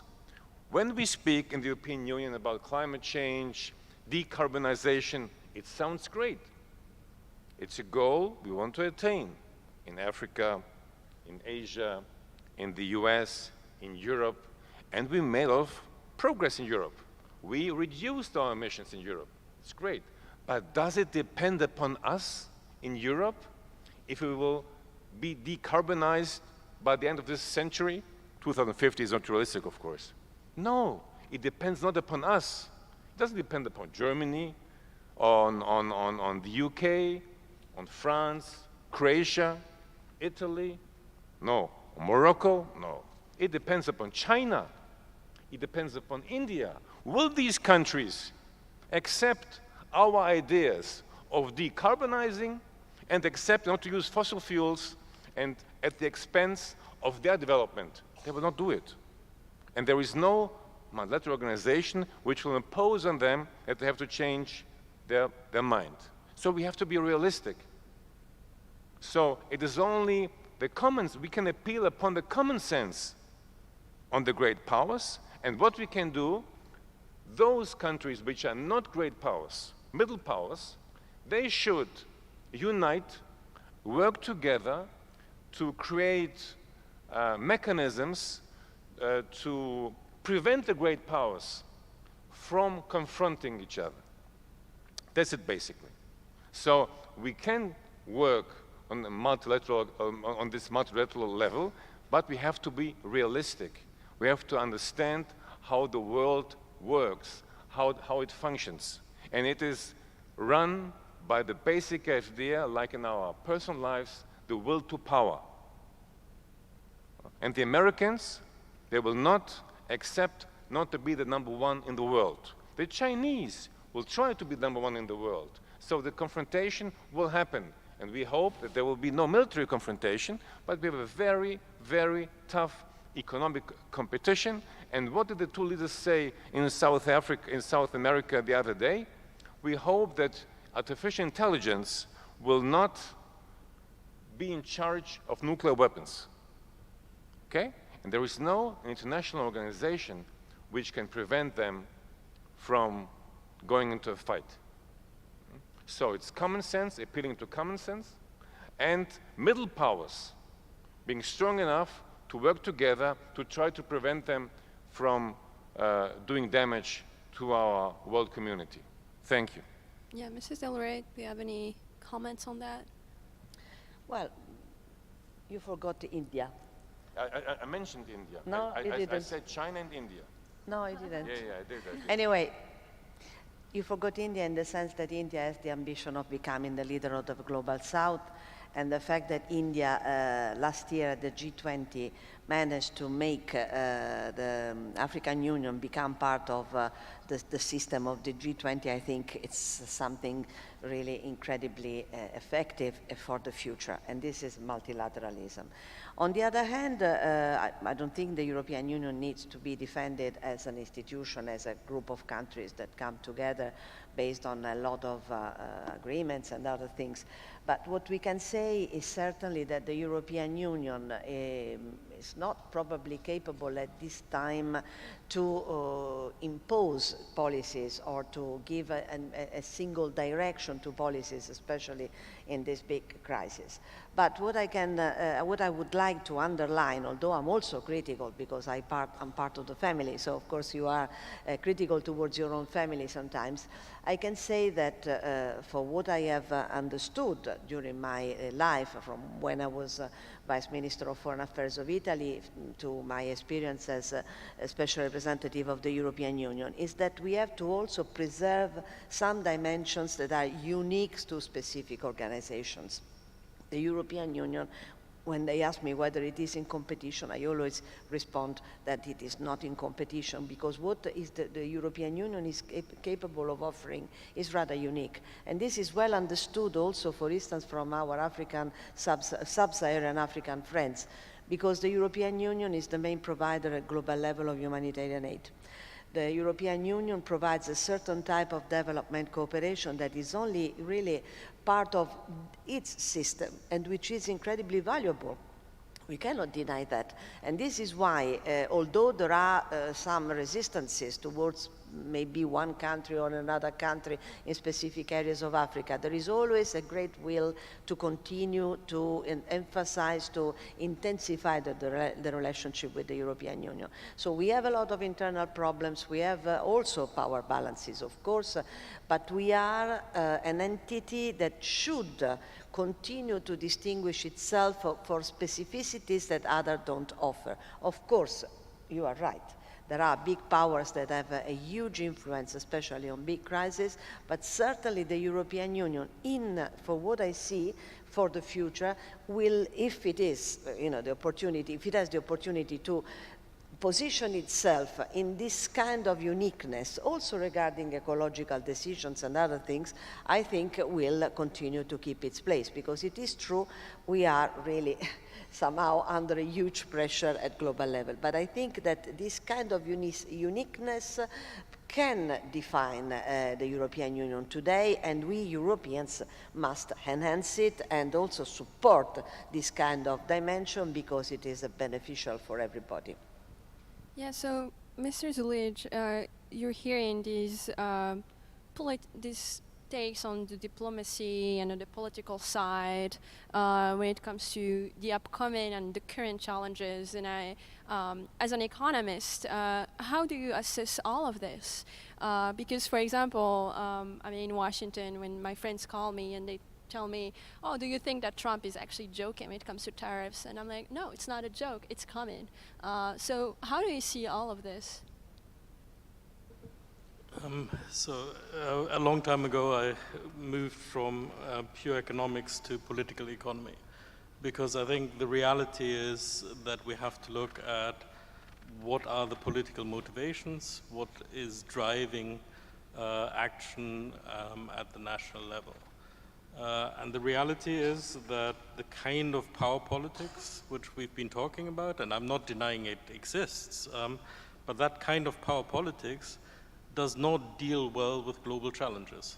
And the problem is that we now will have a new administration in the US, which very much believes in neo-nativism, in make my country great again, and that will make it even more difficult to deal with these global challenges. And there are 5 main reasons, I would say, why these global challenges are very difficult to deal with this kind of power politics. One, and I think we have to recall that, is we are talking about permanent challenges, which at least to a great extent are existential. They are about the existence of humanity in future. So you have to have a very long-term approach, and you have to have an approach where you're also willing to compromise. The second reason why these are difficult to deal with, and that is very much from an economic point of view, but essentially we're talking about public goods. We're talking about something which has to be provided for everybody at the global level. But the problem with public goods is somebody has to pay for it.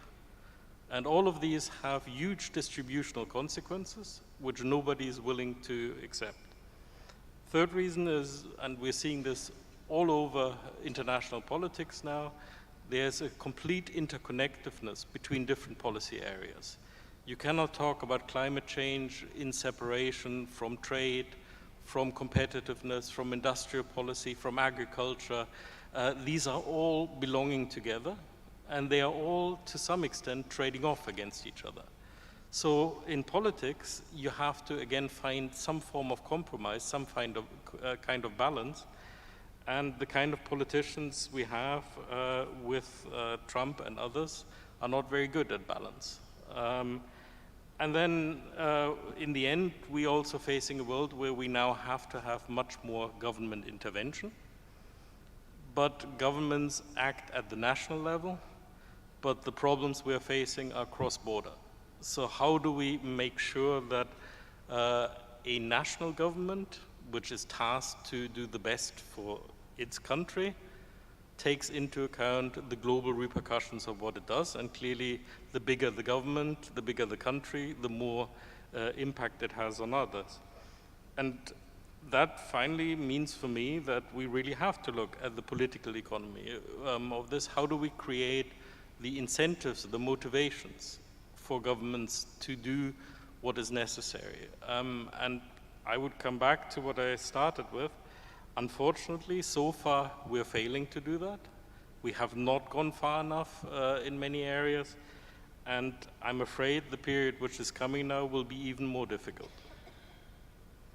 Okay, this is very, very interesting, and I would like for you, General Simeon, to comment on that, because as Mrs. Del Rey said, that the European Union has a uniqueness when it comes to being able to deal with these issues. And also, Mr. Zulej said that there's a need to compromise. And since you're dealing with the war in Ukraine, how do you think that the international organizations or other agencies should approach this going forward?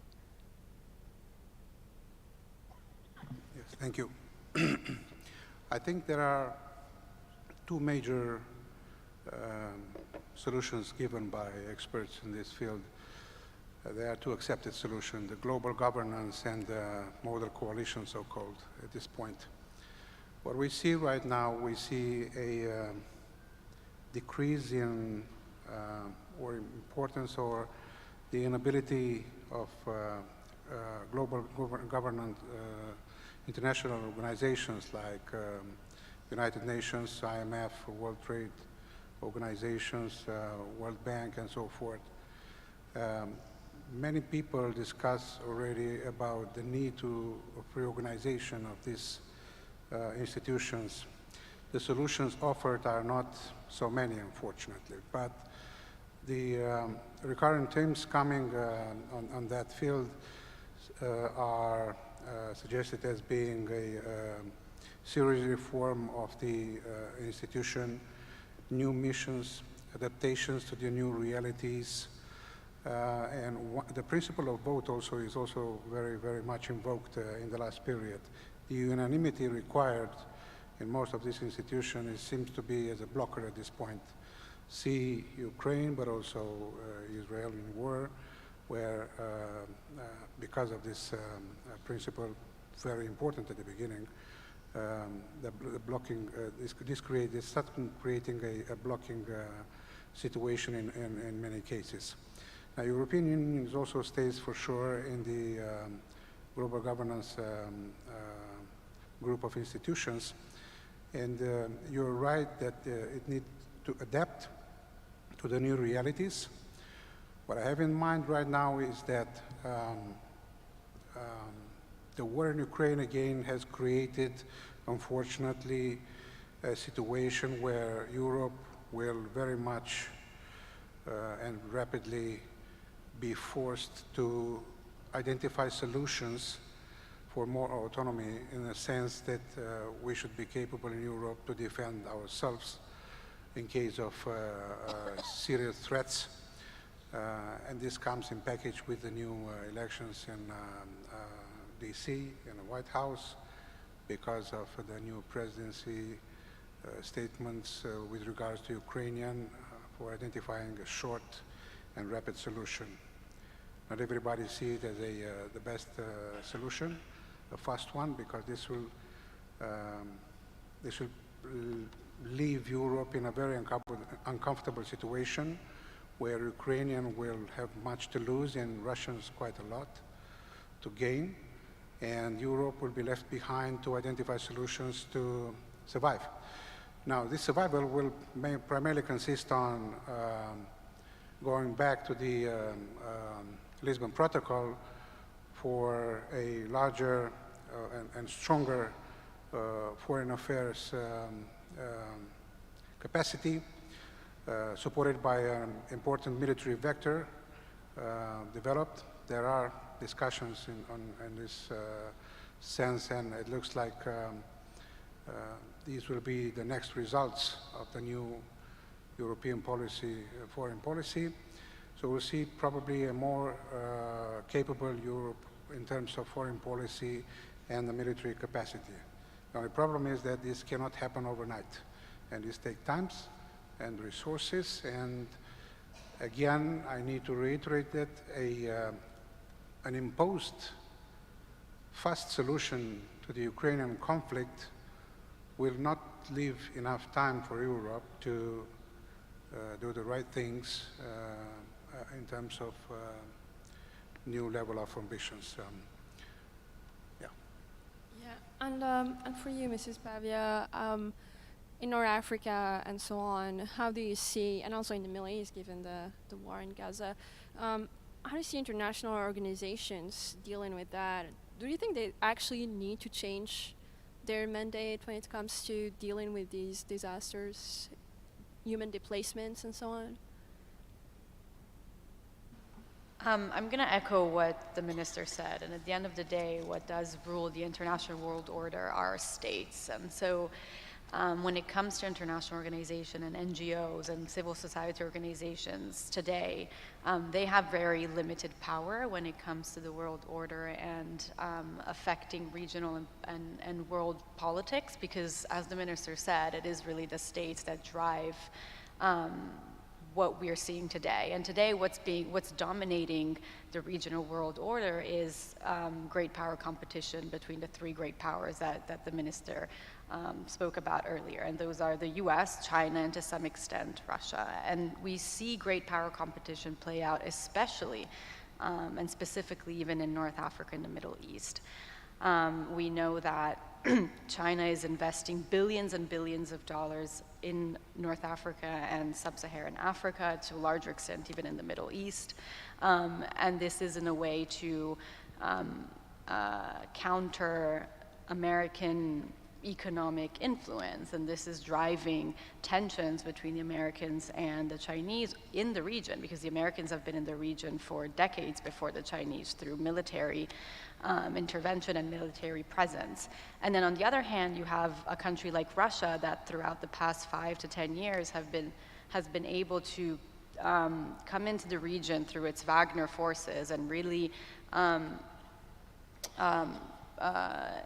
and really upend even more the dynamics that are affecting the region. And so we see Wagner that has created important challenges in sub-Saharan Africa and North Africa, et cetera. And so what happens is that this creates power tensions between the great powers in these countries, and there's very limited space for civil society organizations or NGOs to be able to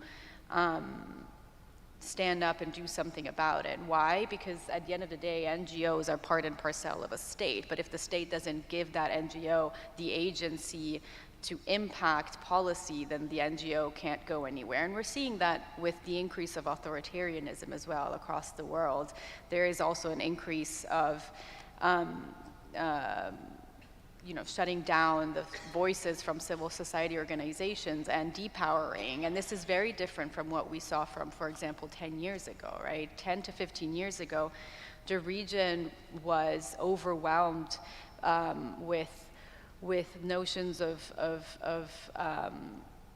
joy after the Arab uprisings, and there was a renewed optimism that civil society organizations could really make a difference. And in fact, in some countries, we did see that, right? I was mentioning before in Tunisia, we did see civil society organizations really take on the challenge and create through the national dialogue a path towards the constitution and creating the constitution and creating the national dialogue for the country. But this was in 2014, right? And so 10 years later, we are in a situation where a country like Tunisia has gone on the very opposite direction, and where civil society unfortunately has very limited space to come forward and be proactive in society. And so in this regard, unfortunately, we are going to see more and more of this where great power competition takes over the international fora rather than grassroots activism and civil society organizations. Yeah, so Mrs. Del Rey, you do deal with NGOs and civil societies all the time, and I was wondering if you have any comments that on what Ms. Pavia said. Yes, I have comments because the actions of Russia, China have been mentioned, and of course there is a huge difference between Russia and China and also other actors, of course, because they are not the only ones in Africa in particular, but in the world in general. And I would like to say, following what I was telling you before, that in this sense the European Union is the international organization that has guaranteed the survival of NGOs in very difficult contexts. For instance, in the Sahel at the moment there are countries where the space for civic liberties it's really shrinking very much, and there is an opposition to civil society, and there is a real impediment to civil society to act freely and to be the voice of the country in various positions. I have to say that through thousands of NGOs that have been resisting, we talk about resilience, so resilient in times, in bad times, in good times, in tempests, in sunny days, they have remained in the countries. They have guaranteed the support to a myriad of initiatives for women, for the youth, for all sorts of categories, from jurists to journalists and so on. I think this is again a characteristic that we have to preserve, meaning that this is part of the uniqueness of what the European Union does. Of course, not perfect, because it is very difficult, but in this sense, I want to also underline, going back to what we were saying at the beginning, that there is a multilateral dimension, there is also a bilateral dimension.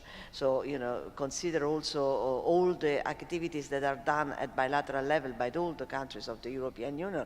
And I have to say, in a world in which, the interest prevail and not the principles, I think that to be able to combine the two, principles and interest, is quite a special characteristic, and also probably the biggest challenge, because when it comes to China, China invests in Africa very much, but obviously the conditions are completely different from the conditions of the European Union and from the conditions of Turkey, the conditions of other major actors, Russia and all the rest.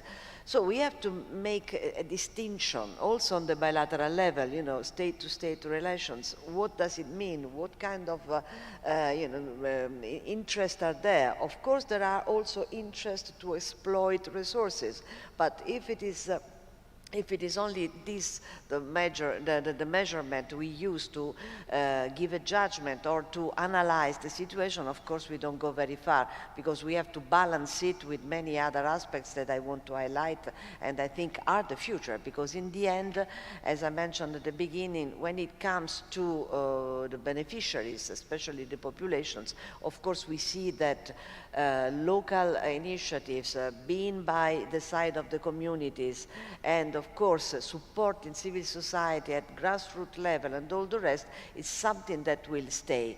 I want to conclude by saying that unfortunately there is a big problem of sustainability, in the sense that at the moment there is a crisis of development cooperation, for instance, because the resources are also shrinking because of the big crisis, and also because, of course, some of the projects are very good, very efficient, but they last for a short time and they don't guarantee a long-term efficiency. So there are many, many aspects, and I discuss this all the time with NGOs, for instance, because I think that this is an aspect that really must become a new language to interpret conflicts and especially power balance in the world. But this is something on which we have to reflect more, because this is actually the future, especially for big international organizations like the European Union, to find a space in this very complex world, and especially to define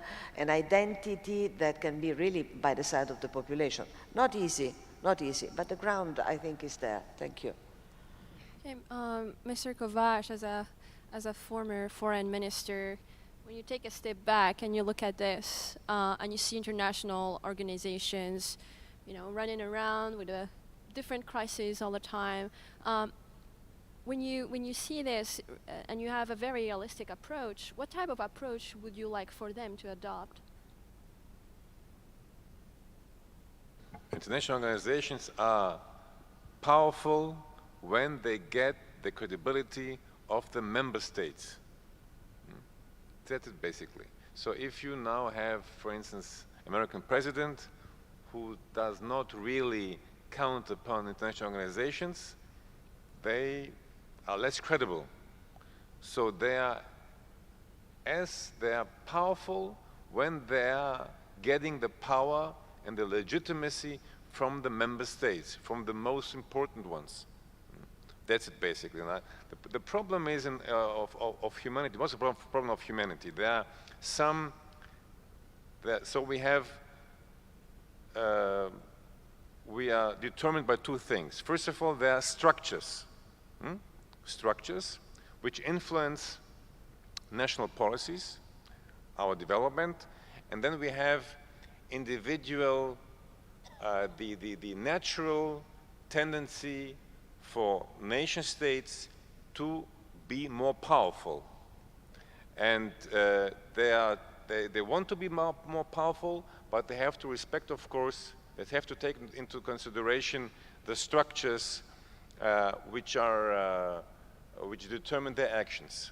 I'll give you an example. So we have migration, we have energy, and we have climate change. Climate change and migration and energy are interlinked. So let's take, for instance, a country like Germany. Germany has still a left liberal government. So the liberals are out, but basically, I mean, politically speaking, so you have the Greens and you have the Social Democrats. Today, all the borders are controlled by the German police, by the federal police, because of the mood in the country. They know it's not efficient. They have to do it because there's the fear that otherwise the AfD could become even more powerful. So the Social Democrats and their Minister of Internal Affairs, they wanted the borders to be controlled. In the European Union, it's a Schengen state, okay? That's reality. The Social Democrats in Denmark are efficient because they have a very tough migration policy. So why do they do it? Because of migration, and they do it because of the challenges in their societies. The same applies to energy policy. Energy policy, we want to decarbonize, good, but still 82% on the world level, we have a dependency upon fossil fuels. So in 25 years, we decreased by 6%, sorry, by 4% the dependence upon fossil fuels, and in Germany, by 6%, Energiewende, in 25 years. That's reality. Why? People want food. People want to eat. People want to have a job. The industry needs gas. Automobile industry needs gas. Right now, what is going on? We speak about migration policy, economic policy, climate policy. We have in Europe gas, which is now 5 times more expensive than in the US. And we have an Inflation Reduction Act enacted by Mr. Biden, not by Mr. Trump. So we have an indirect protectionist policy. And we have industries from Europe perhaps moving to the US because it's cheaper to produce. So it is complicated. It is quite complicated. That's why I'm saying the only way to do something is to have middle powers with common sense policies which could perhaps influence the greater powers not to damage too much humanity. Because the policies of Mr. Trump and Mr. Xi will be determined not by the structures in their thoughts. Perhaps the Chinese may think that way. Mr. Trump will not think about the future of humanity and of an energy policy and of climate change. He will think about making America great again. He wants to be a hero in the US. He wants to be veneered by the American people, and he wants to reduce inflation. That's the idea. So we have to understand it. And that's why I'm saying, if we in the European Union, we have a different approach. We live in some kind of paradise. Mr. Borrell, he was right. He was criticized in the Arab world for what he said. We have some kind of paradise in the European Union, and we have a jungle outside. But our world is not the real world, because we don't have a great power competition. We do not participate in that game. We live in some kind of paradise, in some kind of irreal world, but we are now being shaken, and we will have to change our approach. And Mr. Scholz said in Germany, for Germany, Zeitenwende, we will have a Zeitenwende for the European Union if it wants to be important on the world scene and if it wants to preserve its European way of life. Mrs. Del Rey, a comment on that before we wrap up our session. Yes, well, I accept all the criticisms because they are constructive, and of course we have to build on our awareness of the problems, internal problems of the European Union. But in terms of international organizations, it is true that Mr. Trump wants to make America great again, but we have to consider the world, and I look at the world feeling as an African, because I feel very much as an African, and I want to say we are here in Morocco. Morocco is a really great country, and I'm very proud of being here, concluding my mandate actually in this beautiful country that has always been for me a reference point, I have to say. But apart from Morocco, we have sub-Saharan Africa, and when we look at international organizations, and I want to mention of course the United Nations, who else would give a voice to sub-Saharan Africa, such a strong voice rather than the UN? We realized this very strongly when there were resolutions in the United Nations that gave the Africans the opportunity to express their feelings and their views of international crisis, and they're doing it more and more now. We are listening more and more, finally, to Africa, and this is the platform, the United Nations, that can really give voice to every single country in the world, and I think that we must not forget this. So of course we know that there are big powers, great powers, whatever you want to call them, but we also have to preserve this dimension, because otherwise others will completely lose the opportunity to have a voice. The same with the European Union. The European Union, you can criticize it, but it's an entity that is based this policy on partnership, which is recent, of course, but you have to accept it. We are growing in this sense. So our awareness is growing, and partnership also offers the opportunity to have interlocutions, to have more protagonism, especially of the weaker states that are weak now, and I hope that will become strong in the future. So don't forget that while we have big powers, we must not be somehow hypnotized by the idea that these great powers can do everything and we are powerless. The European Union is strong and powerful because it has partnerships with the weakest, and the weakest are powerful because they are participating in big arenas such as the UN, that I think we should preserve because it really is an opportunity for everybody to talk. So I propose humbly this more optimistic view, because if we all work for this kind of perspective in the world, probably things can go better than they look at the moment. Thank you. Okay, so to wrap up our session, let's just do something. Each one of us will say what share which crisis they see coming and what's the best way to deal with it. So I can start. I see that there is an emergence of the resistance axis of North Korea, Iran, Russia, China. I think the best way to tackle it is for the West, with the US leading it, to double down on military preparedness. For you, General Simeon. Right. My estimates, because this is what we're asking, would be Iran. And despite the fact that everybody is talking about Taiwan, if, of course, the Ukraine conflict would be successfully finished with a durable peace, my guess would be that Iran would be before Taiwan. Thank you. Mrs. Delray. What a question. ask. Well, in this interconnected and interdependent world, I don't think that one crisis is more important or more serious than another. Honestly, we have to work really at a world level, because every single element you touch can have a domino effect or a spillover effect on other elements, and this is why we should not have an hierarchy of the importance of crisis. I say this because, for instance, we underestimate the importance of certain crises which are ongoing in Africa, and we don't realize that their impact is also on us, and we have to prepare for the future.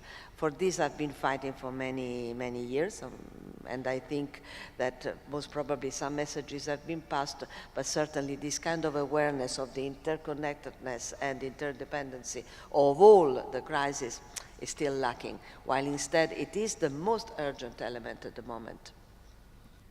Mr. Kovacs? What we need many people in the world who have influence and who are oriented towards common sense policies and realistic policies. So common sense and a realistic approach, this is something we have to instill upon the younger generations. We need people in public positions who are dominated by the idea of common sense and realism. Thank you. Mrs. Pavia, and then Mr. Zulej. I'm going to be unoriginal, Zeynep, because I agree with you with what you said. I think that the next challenge is going to be the one with the new axis of power, axis of resistance, call you as you will, with the emergence of the alliance between countries like Russia, Iran, North Korea, and China. We've seen this recently when North Korea sent its troops to help Russia's invasion of Ukraine. And so the only way to really counter that threat is for the West to come together and ramp up its military expenditure and become a military, and Europe become a military power more so than the US. The US already is a military power. Europe is lacking behind. Mr. Zulej? I can only agree on Russia's war of aggression. We have to deal with it. not only because it's a threat to European security, not only because it's a threat to Ukraine's existence, but it's a threat to global stability. And I think that is a very important message which we need to discuss. There are many implications, also now aggravated by North Korea's involvement. So nuclear proliferation, for example, is back on the table. So we really need to address this. But I'll finish on a slightly self-serving issue. I think one area where we can do much more is in the world of think tanks. There's more and more conversation happening in track 1.5, track 2 diplomacy, and I think there's a real ability where we can help nation states to find solutions behind the scenes. Okay, thank you. Ladies and gentlemen, thank you very much for all of your comments. It was really a pleasure to hear your thoughts. And to the audience, thank you very much for taking the time and joining us. And very sorry that we're a little bit beyond time. Thank you. Thank you, Chair. You were very good. Thank you.